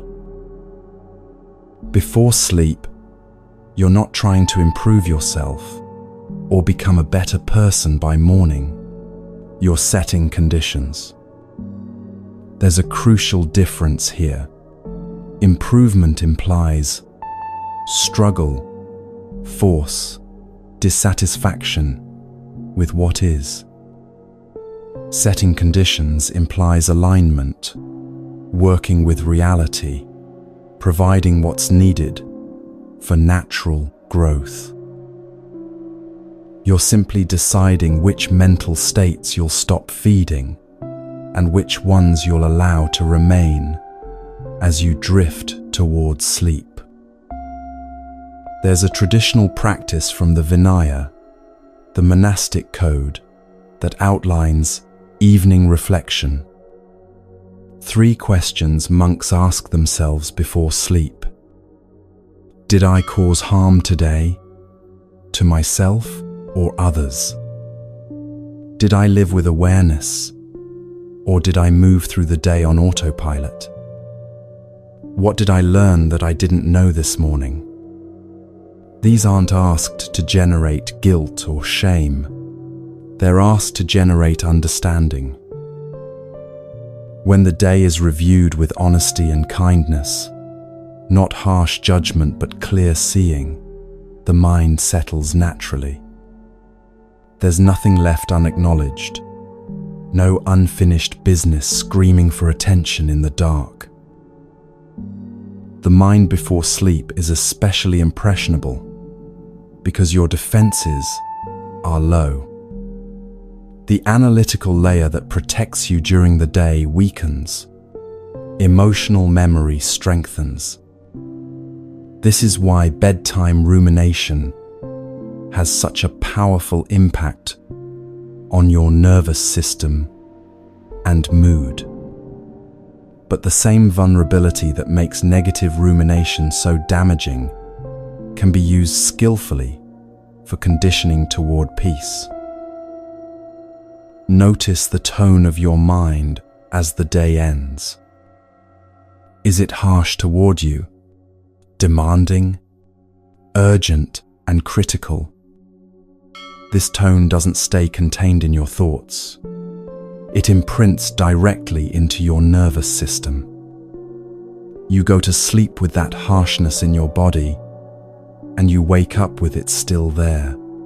Over time, it becomes your baseline way of relating to yourself. Buddhism invites you to end the day without hostility toward your own experience. This doesn't mean you have to like everything that happened.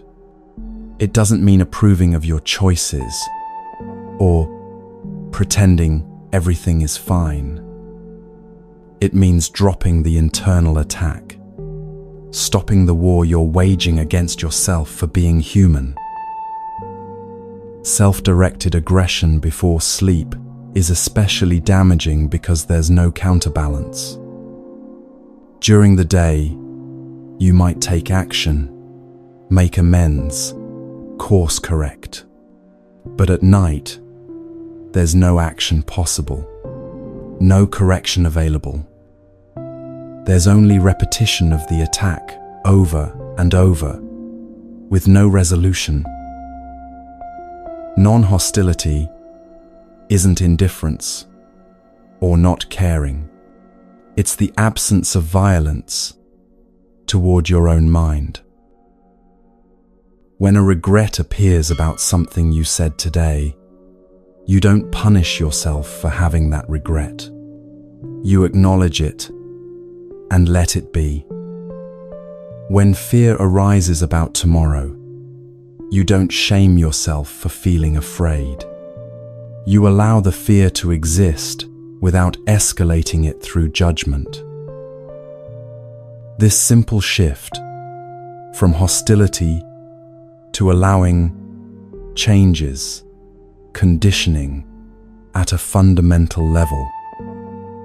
Your brain gradually learns that mistakes are survivable without self-attack. That fear doesn't require shame on top of fear. That awareness can hold discomfort without adding cruelty to discomfort. Over weeks and months of ending your days this way, something shifts. Chronic anxiety decreases. Self-criticism loses its automatic quality.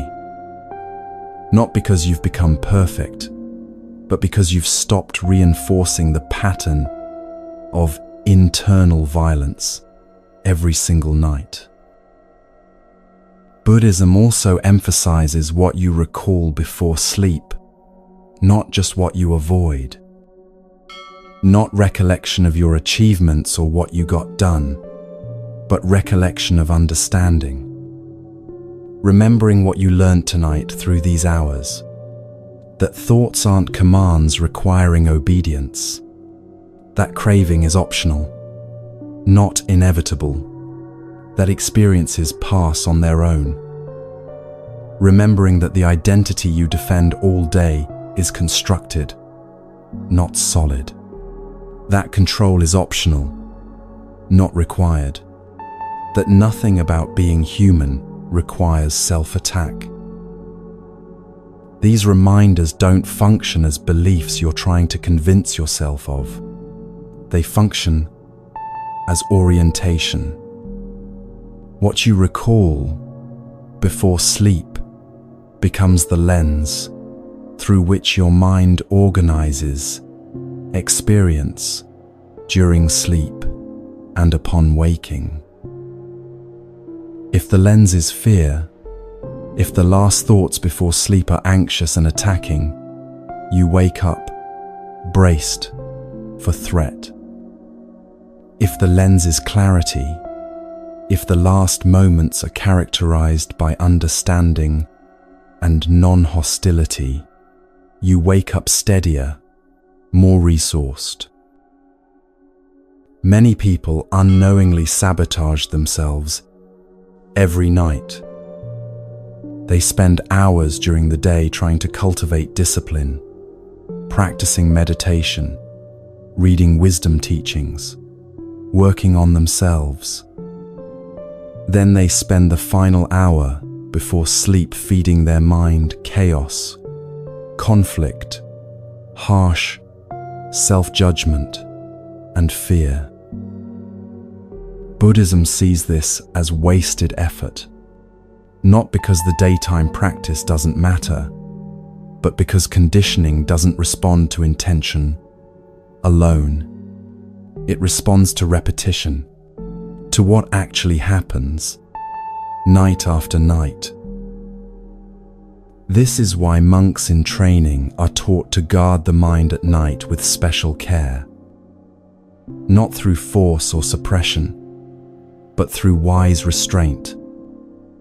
They don't indulge mental drama when the mind is most impressionable and defenseless. They don't rehearse identity stories about who they are or should be. They don't feed resentment by replaying wrongs. They don't feed fantasy by escaping into imagination. They allow simplicity to settle in, just breath, just body lying down, just the natural transition toward rest. Tonight, you have the same choice monks make in their monasteries. You can review your day with the 3 questions. Did I cause harm? Did I live with awareness? What did I learn? Not to generate guilt, but to close the day with understanding. You can notice the tone of your mind and soften it if it's harsh, not forcing positivity, but dropping active hostility toward yourself. You can recall what you understand now that you didn't understand hours ago. The insights about craving, about impermanence, about the constructed nature of self. These aren't just ideas to think about. They're seeds you're watering in the final moments before consciousness fades. And what you water now grows while you sleep. Not magically or mysteriously, but through the simple mechanism of conditioning. Repetition creates neural pathways. Pathways become habits. Habits become character. The person you are tomorrow is shaped partly by what you reinforce tonight. This isn't pressure, it's power. You have more influence over who you become than you've been taught to believe. Not through dramatic transformations or peak experiences, but through what you do in these quiet moments that no one else sees.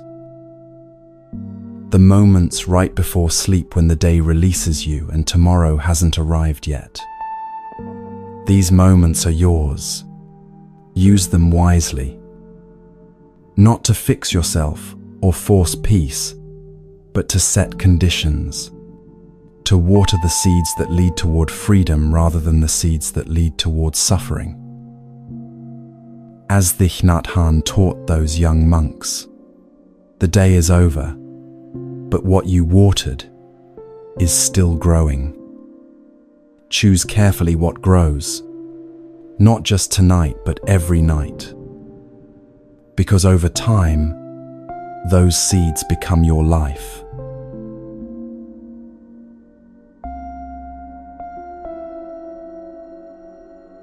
A student traveled a great distance to study with Ajahn Chah at his forest monastery in Thailand. On his first day, eager and full of questions, he approached the teacher. "Master, how do I quiet my mind?"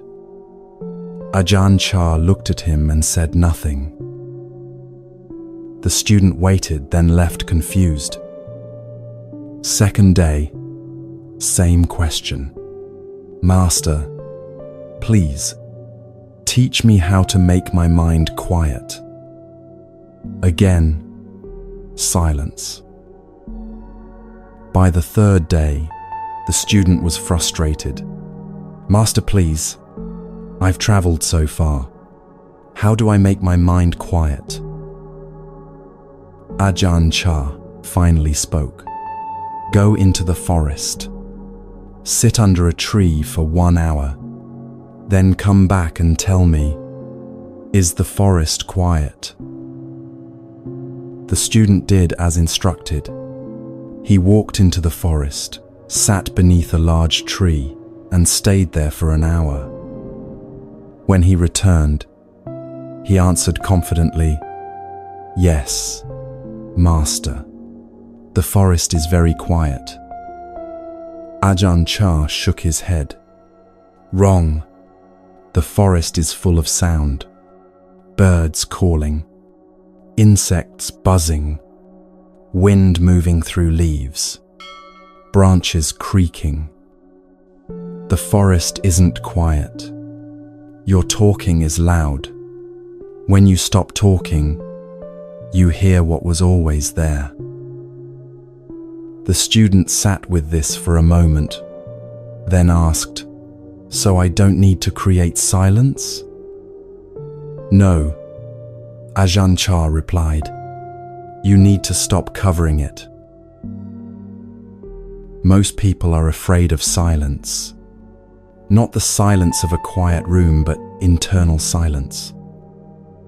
The moment thoughts begin to slow down, discomfort appears. Your mind rushes to fill the gap with something, anything, a memory, a fantasy, a worry, a plan.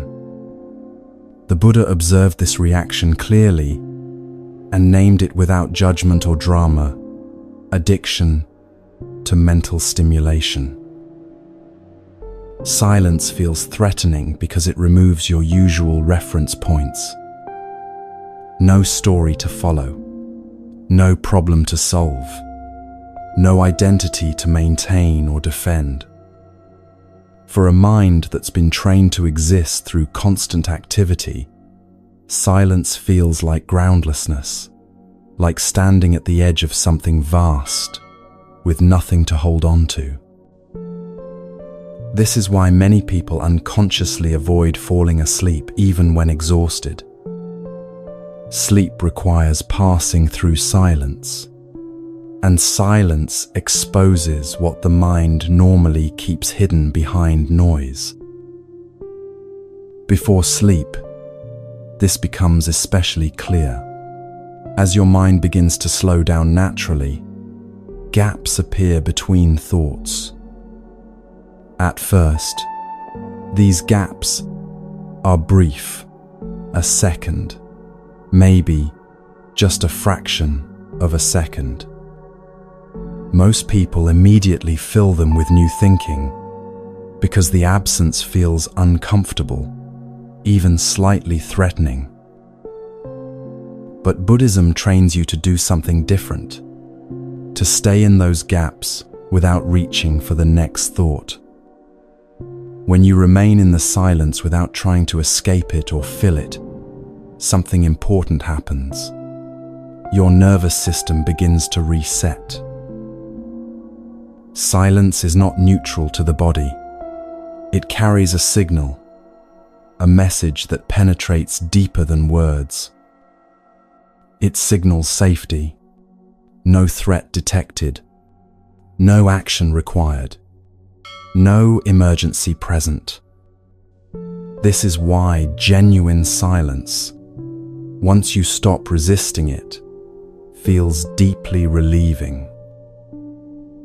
The discomfort people feel around internal silence isn't caused by the silence itself. It's caused by withdrawal from constant mental stimulation. Your mind has been trained for decades to self-soothe through thinking, through planning, analyzing, remembering, imagining. When that stimulation is suddenly removed, unease surfaces, not because something is wrong, but because you're experiencing withdrawal from a habitual pattern. Buddhism understands this completely and doesn't pathologize it or make it mean something is broken in you. It simply encourages patience. Stay with the discomfort without adding story to it. If you allow silence to remain without labeling it as good or bad, without judging yourself for feeling uncomfortable, without trying to deepen it or achieve some special state, it stabilizes on its own. You begin to sense presence without narration, awareness without constant commentary running alongside it.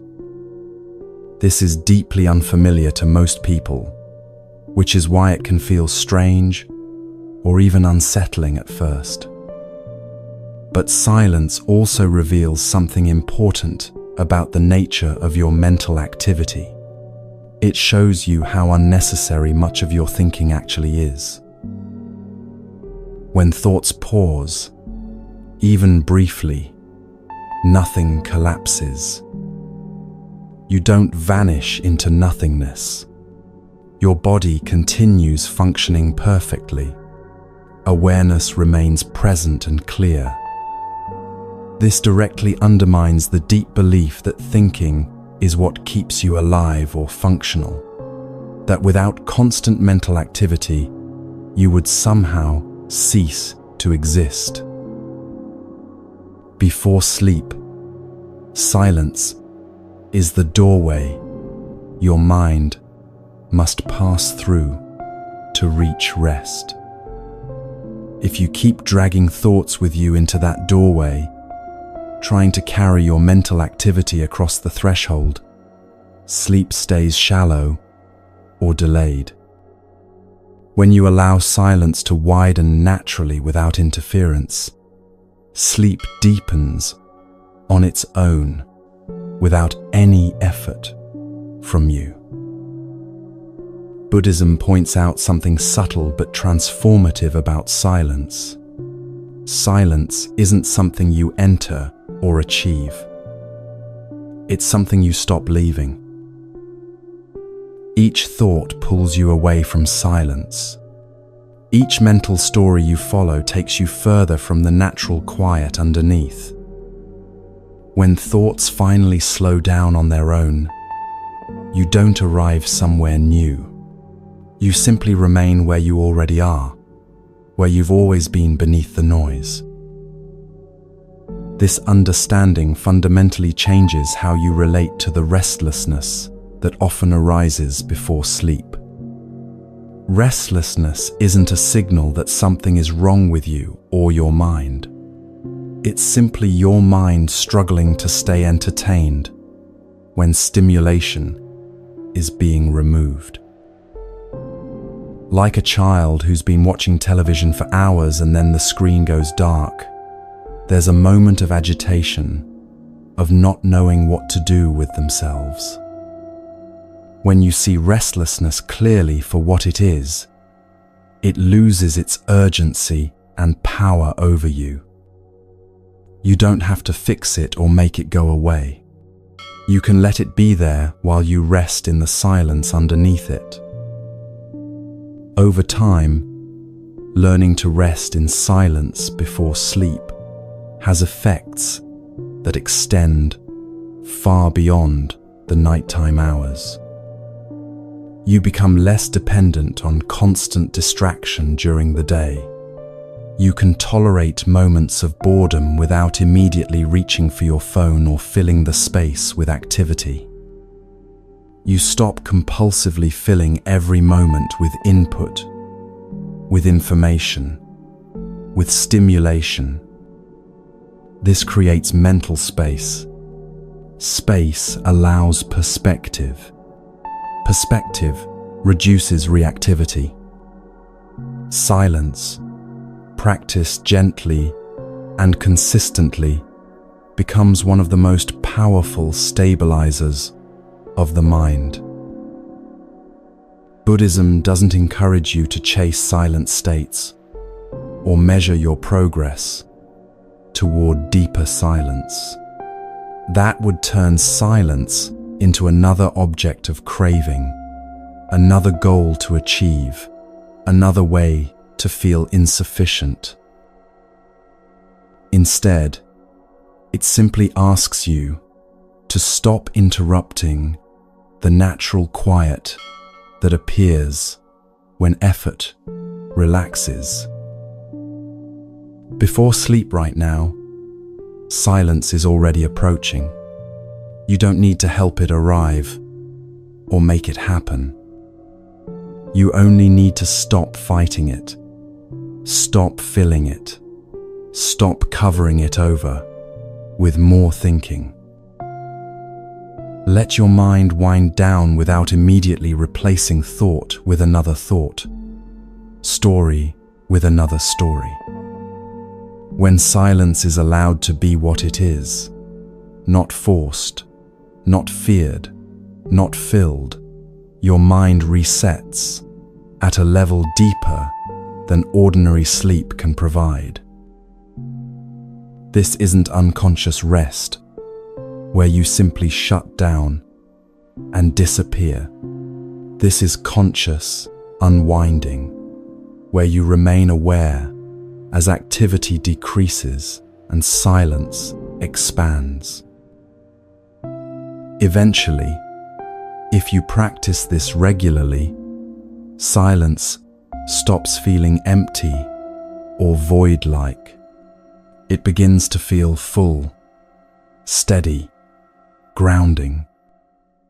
You stop fearing it because you recognize it as home, as the natural state you return to when you stop layering noise on top of it. When you can rest in silence, even briefly, sleep no longer feels like a loss of control or a disappearance into the unknown. It feels like a return to what's most fundamental, most real.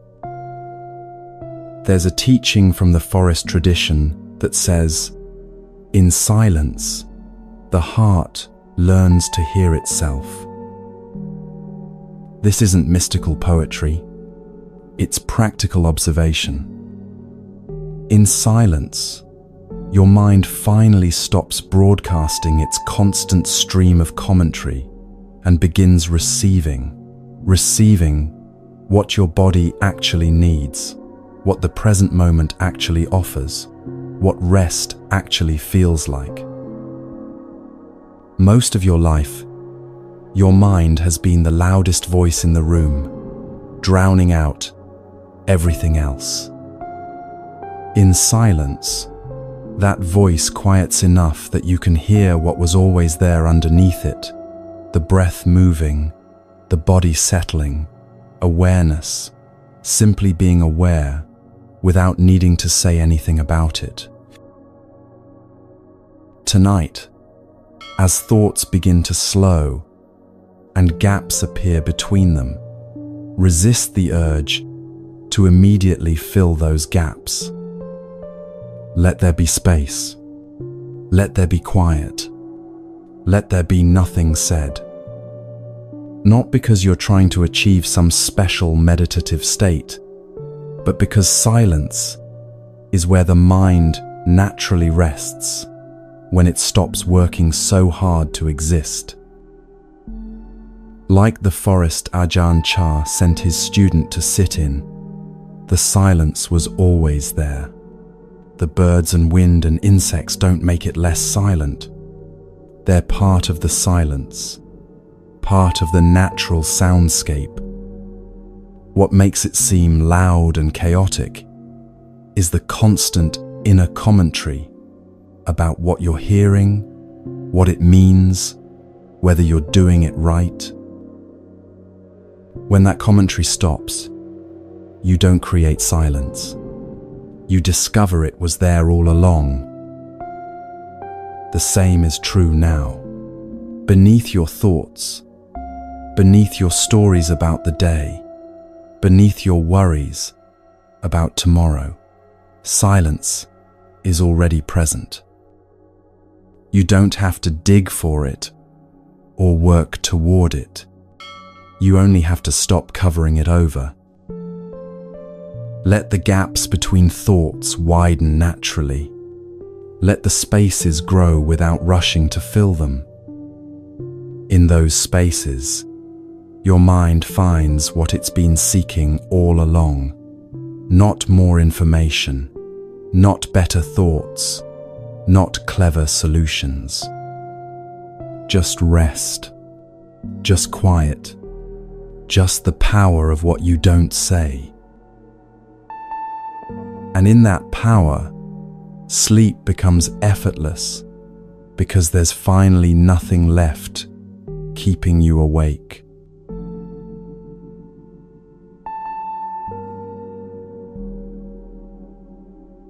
The Buddha once taught using a simple image that cuts straight to the heart of human suffering. Imagine you're walking through the forest and an arrow strikes you. There is pain, sharp, immediate, unavoidable. This is the first arrow. This is life happening. Now imagine that immediately after being struck by that arrow, you pick up a second arrow and shoot yourself with it. Why me? What did I do to deserve this? What's wrong with me that this happened? Why does this always happen to me? That second arrow, that's the suffering you add on top of the pain. The first arrow is life, unavoidable and impersonal. The second arrow is you, optional and very personal.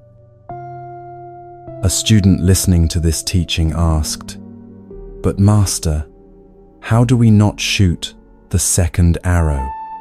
The thoughts come automatically. I don't choose to think why me. It just appears." The Buddha replied, "See clearly that the second arrow is optional. See that why me is a habit, not a truth. When you see this clearly enough, the hand stops reaching for the second arrow on its own. The most deeply ingrained habit of the human mind is personalization. Whatever arises in your experience, your mind immediately frames it as happening to someone, to me, because of me, about me. This habit runs so automatically, so constantly, that most people never question it or even notice it's happening.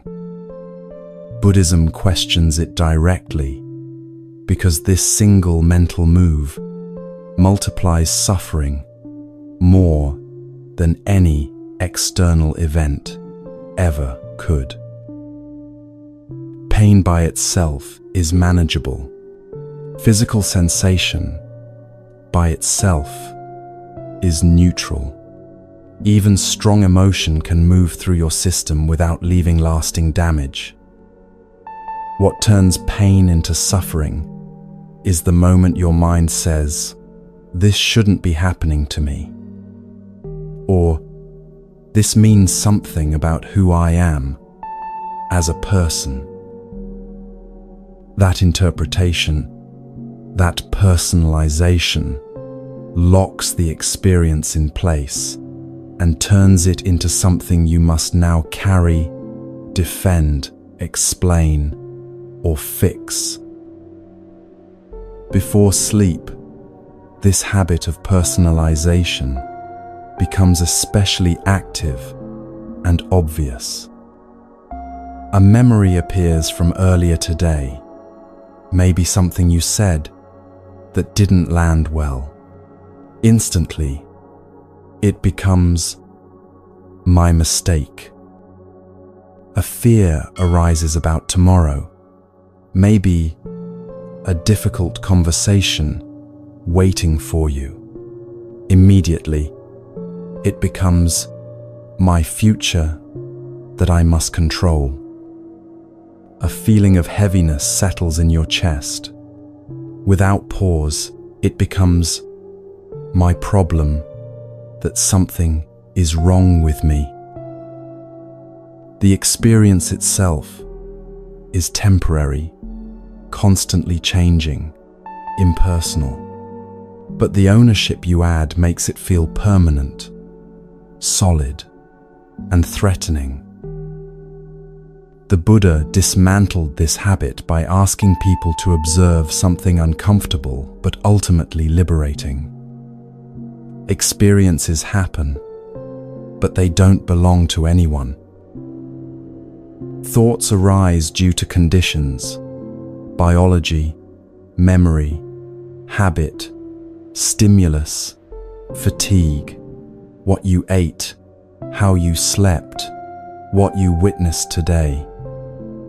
Emotions surge due to chemistry, past conditioning, current circumstances, nervous system activation, hormones, countless factors you didn't choose and don't control. Sensations appear due to the body having nerves, and a brain that processes signals. None of this requires a personal owner for it to happen. This doesn't mean experiences aren't felt.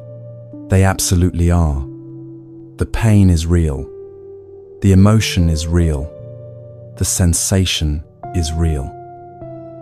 What it means is that the extra layer of identity, this is happening to me personally layer, is optional. The suffering you experience is not caused by the thought or emotion itself. It's caused by the way you wrap it in a story of self, the way you make it mean something about who you are. Notice carefully how this operates at night. A simple sensation of restlessness appears in your body. Just energy, just movement, just the nervous system doing what nervous systems do. But instead of being felt as sensation, it immediately becomes, why am I like this? What's wrong with me that I can't relax like normal people? A passing wave of sadness moves through. Just emotion, just chemistry, just a temporary state arising from conditions. But it's instantly transformed into, there's something fundamentally broken in me. I shouldn't feel this way. The experience itself hasn't changed at all, but the interpretation has transformed it from a neutral, temporary phenomenon into a personal problem demanding immediate resolution. Personalization triggers urgency. If something is happening to you specifically, if it means something about who you are, then it must be fixed right now. This urgency keeps your nervous system on high alert and blocks the natural descent into sleep. Buddhism teaches you to remove the urgency by removing the ownership. Try this before sleep, when difficult thoughts or emotions arise. Instead of asking, what does this mean about me? Ask, what conditions produced this? You're tired. Fatigue produces certain thoughts. You had a stressful interaction. The body is still processing it.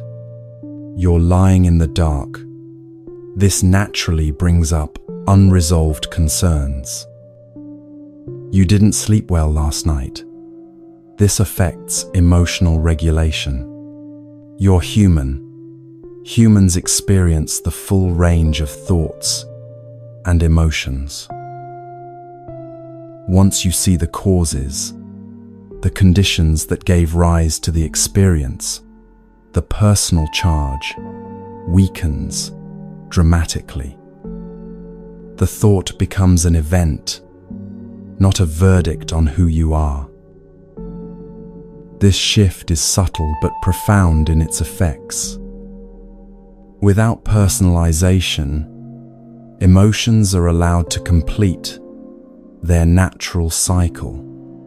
They rise, reach a peak, and dissolve on their own. With personalization, they get trapped in interpretation and repeat endlessly because you keep re-triggering them by making them about your identity.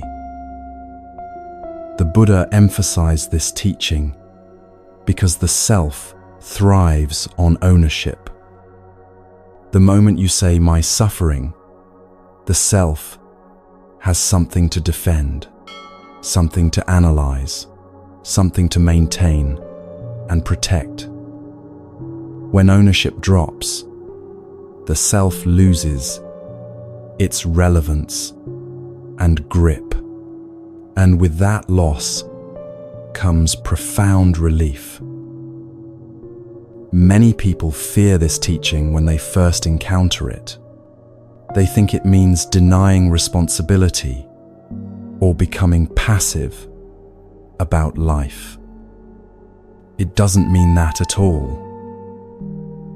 Responsibility exists at the level of action, not at the level of identity.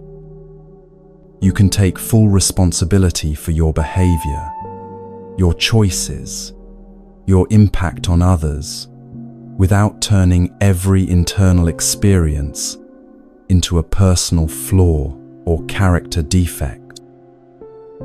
Before sleep, responsibility for action is irrelevant anyway, because there's nothing you can do right now. Personalization at night serves no purpose except to prolong suffering and prevent rest. Buddhism invites you to notice this clearly and stop participating in it. When you allow experiences to arise without claiming them as yours, a surprising calm appears. Not because everything suddenly feels good or pleasant, but because nothing feels like an emergency anymore. The body relaxes when it's no longer under constant attack from interpretation, when it's no longer being told that every sensation means something is wrong with you personally. Over time, this practice of removing ownership from experience changes how you relate to difficulty during the day as well. You stop taking every mood as a message about your worth or value. You stop treating every passing thought as a reflection of ultimate reality or truth about who you are. Life becomes lighter, more spacious, more workable, not because it gets easier, but because less of it is being carried as personal burden. Sleep improves naturally because your mind no longer feels responsible for managing, fixing, or explaining every internal fluctuation that occurs. You stop lying awake trying to fix yourself because you finally see clearly that there's nothing to fix. Experiences are simply happening based on conditions. That's all. The Buddha's insight here is both simple and unsettling. Suffering continues not because life is inherently cruel or because you've been uniquely cursed. It continues because you insist on making every experience about you, on taking everything personally, on wrapping every phenomenon in a story of self. When that insistence finally drops, suffering loosens its grip dramatically. Before sleep, you have a rare opportunity to practice this directly with immediate feedback. Let experiences happen without attaching your name to them. A thought arises, just a thought arising based on conditions. Not your thought, not a statement about who you are, just thought occurring. An emotion surfaces, just emotion moving through based on chemistry and circumstance. Not your emotion in the sense of being a permanent part of your identity, just emotion arising and passing. A sensation pulses, just sensation based on having a body with nerves. Not your personal problem to solve, just sensation being sensation. No owner, no story, just movement, just change, just phenomena unfolding according to natural law. In that simplicity, the mind finds genuine rest, not because it has solved all its problems, or figured everything out, but because it has finally stopped making everything a personal issue, requiring personal resolution. This is the third arrow you didn't know you were shooting, the arrow of making pain about you. The first arrow is life. Difficult things happen. Uncomfortable sensations arise. Challenging emotions move through. The second arrow is the why me, and the interpretation and the resistance.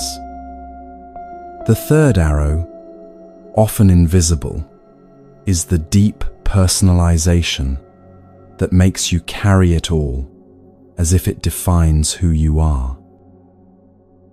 Tonight, you can practice putting down that third arrow, not by becoming cold or detached from your experience, but by seeing clearly that experience doesn't require personal ownership to be felt, acknowledged, or responded to appropriately. Let the restlessness be just restlessness, not my restlessness. That means something is wrong with me. Let the anxiety be just anxiety arising from conditions, not my anxiety that defines my character. Let the tiredness be just tiredness, not my failure to manage my life correctly. When you stop making everything personal, everything becomes workable. When you stop taking everything as a statement about who you are, you can finally rest. Because rest doesn't require you to be anyone in particular. It doesn't require personal perfection or resolution. It just requires you to stop shooting the second and third arrows, to stop adding suffering on top of the unavoidable difficulties that are simply part of being alive. The Buddha taught this 26 centuries ago, and it remains as true tonight as it was then. The first arrow will come, that's life. But the second and third arrows, the suffering you add through personalization, those are optional. When you see this clearly, the hand reaches for those arrows less and less frequently. And eventually, it stops reaching entirely. Not because you've become superhuman or enlightened, but because you've finally seen what the Buddha saw. Suffering multiplies when you make it personal, and it dissolves when you let experience be impersonal. Tonight, let it be impersonal. Let it move through without claiming it. Let it be what it is without making it about who you are. And in that letting go of ownership, discover the rest you've been seeking all along.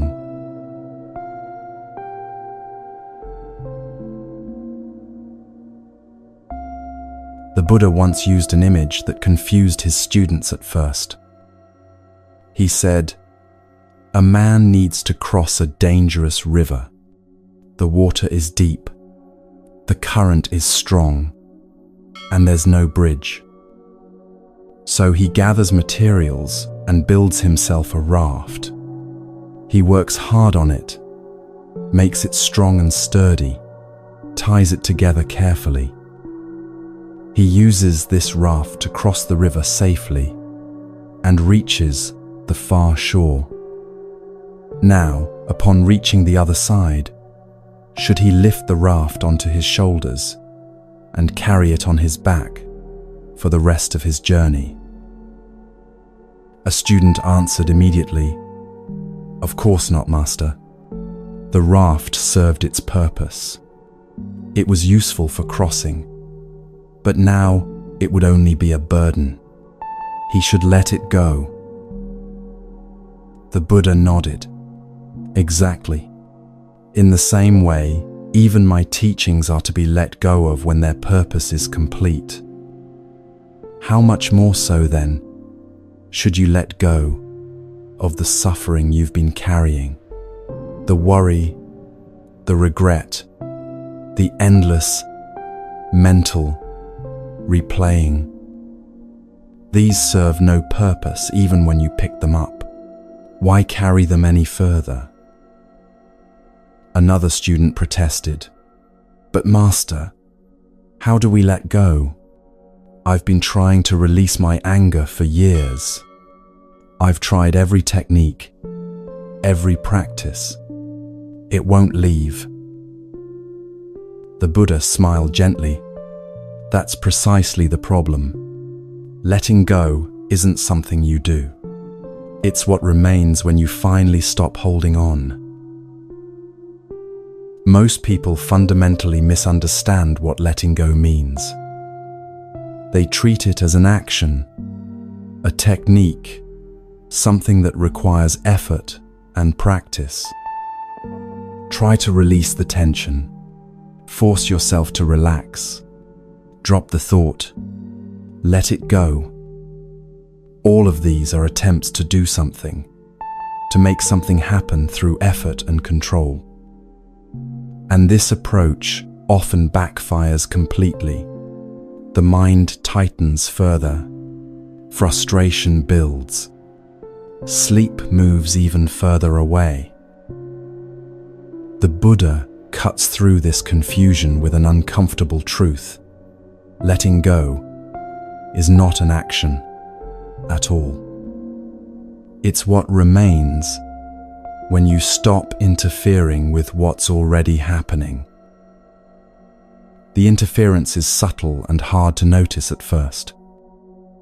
It shows up as adjusting your breath to make it better or more relaxed. It shows up as monitoring your state constantly. Am I calm yet? Am I getting closer to sleep?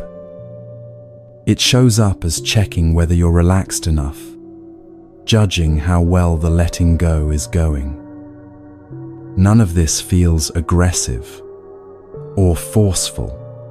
It feels like you're helping, like you're doing what you should be doing. But all of it is control. And control, no matter how gentle or well-intentioned, keeps the nervous system active and engaged. Before sleep, this interference runs constantly in the background. Your mind tries to manage the transition into rest, like a project that needs supervision. Am I falling asleep yet? Why am I still awake? I need to calm down more. Maybe I should adjust my position. Am I breathing right? These thoughts seem reasonable, even necessary. They feel like you're taking care of yourself. But what they actually do is keep your attention engaged and prevent the natural shutdown that sleep requires. Buddhism teaches you something counterintuitive. Notice the management impulse without acting on it. Let the breath breathe itself without you trying to regulate it into some ideal pattern. Let the body settle into whatever position it needs without constantly adjusting and perfecting. Let attention drift and wander wherever it naturally goes without correcting it back to some object or focus. This feels counterintuitive because you've been trained your entire life to believe that effort produces results, that trying harder leads to success. But sleep disproves that belief every single night. You don't fall asleep by doing something more or trying harder. You fall asleep by stopping. Stopping the control. Stopping the evaluation. stopping the need to manage and guide the process. Letting go is simply what happens when you stop fixing this moment, stop trying to make it into something other than what it already is. When the mind is no longer correcting, adjusting, monitoring, judging, awareness naturally rests without friction or resistance. The system shifts from doing to being, from effort to ease, without any instruction or technique required. This is why sleep often arrives the moment you give up on trying to sleep. You've been lying there for an hour, trying everything, counting breaths, relaxing muscles, clearing your mind. Nothing works. Then finally you give up completely. Fine, I'm not going to sleep tonight. Whatever. And within minutes, sleep arrives. Because the moment effort dropped, the moment you stopped trying to control the process, your body was finally free to do what it knows how to do naturally. Buddhism recognizes this pattern and teaches you to trust it instead of fighting against it. This principle of non-interference applies to emotional content as well as physical rest. You don't need to release emotions or make them go away. You only need to stop holding them in place through constant interpretation and story making. When you stop explaining the emotion, justifying it, resisting it, or trying to fix it, the emotion completes its natural cycle on its own. It rises, peaks, and dissolves without your help or interference. Many people think they're bad at letting go because thoughts keep appearing in their mind. But that's a complete misunderstanding of what letting go means. Letting go doesn't mean the absence of thought or the achievement of a blank, empty mind. It means the absence of interference with thought, the absence of grabbing onto every thought that passes through. Thoughts can come and go freely, like clouds passing through the sky, without hooking your attention and pulling you into their story. Before sleep, allow your mind to wander wherever it wants to wander, without providing commentary or correction. Don't follow thoughts into their storylines. Don't suppress them when they arise. Don't correct them toward better or more spiritual thoughts. This complete neutrality, this absence of interference, creates the perfect conditions for rest to emerge naturally. What the Buddha was teaching is the third noble truth, nirodha, the cessation of suffering. Not the cessation of pain itself, because pain is simply part of being alive in a body that feels.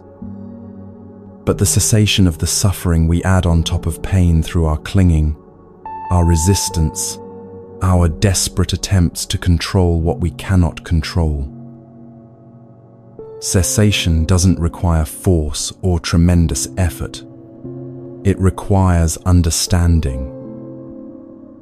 When you see clearly how clinging operates, how it creates tension and suffering, your hand naturally opens and releases what it was holding. It's like holding a hot coal.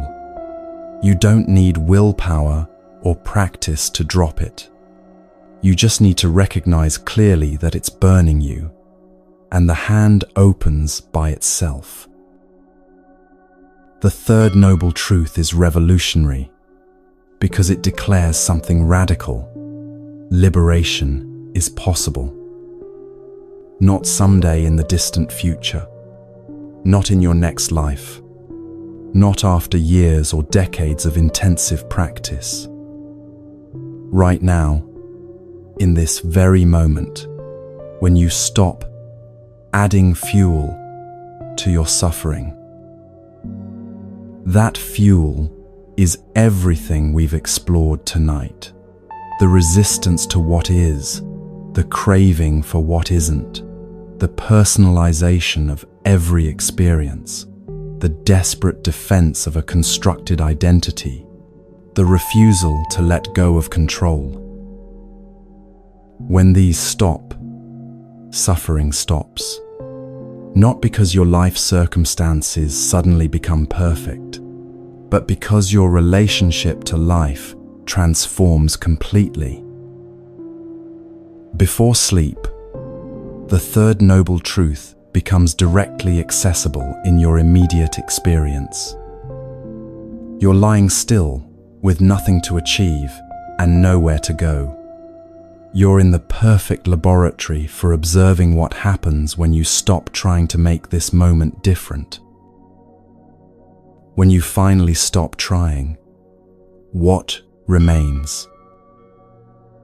Peace. Not a peace you created or earned through effort. Peace that was always there underneath the struggle, underneath all your attempts to force and control and fix.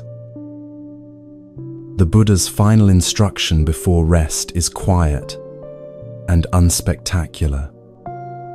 There is nothing to achieve, nothing to perfect, nothing to release or let go of through effort. When interference stops, letting go happens completely on its own.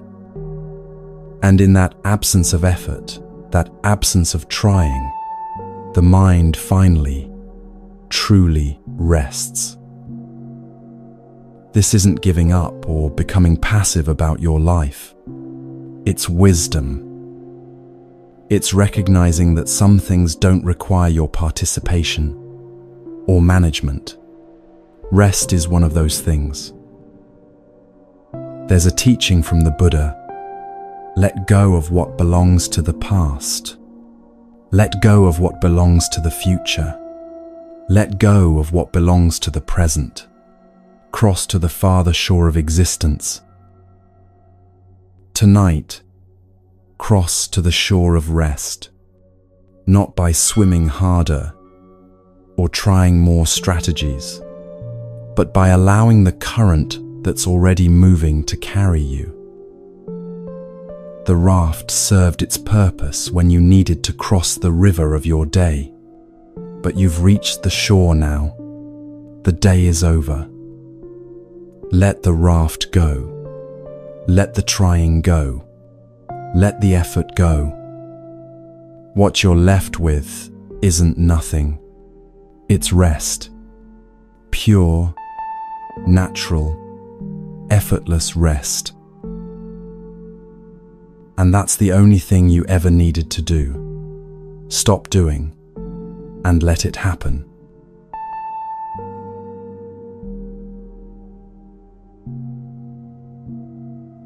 There's an ancient teaching passed down in Buddhist monasteries. The wise person goes to sleep like laying down a heavy burden. Every night, you practice dying to the day. Not morbidly, naturally. Everything that happened today becomes past. Every identity you held becomes unnecessary for these hours. Every problem you carried can be set down. The Buddha taught this deliberately. He used death as a teacher, not to frighten, but to liberate. Death shows what's actually necessary. Very little. It shows what can be released. Almost everything. Tonight, is your practice ground. There is nothing you need to protect in the dark. No one watching. No story requiring maintenance. No self-needing defense. The day already ended. Reality already moved on. You were never meant to carry it all into the night. The Buddha once said, "Let go of what belongs to the past. Let go of what belongs to the future. And if you do not cling to what belongs to the present, you will cross beyond suffering."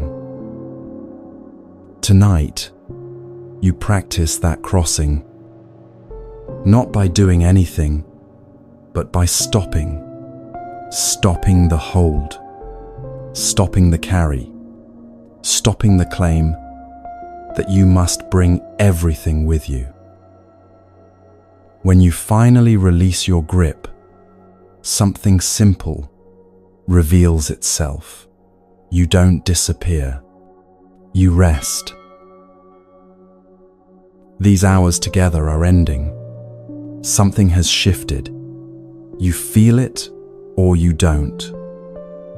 Either way, the seeds have been planted. The Buddha's promise: what you see clearly eventually sets you free. Rest deeply. Wake peacefully. Tomorrow comes soon enough.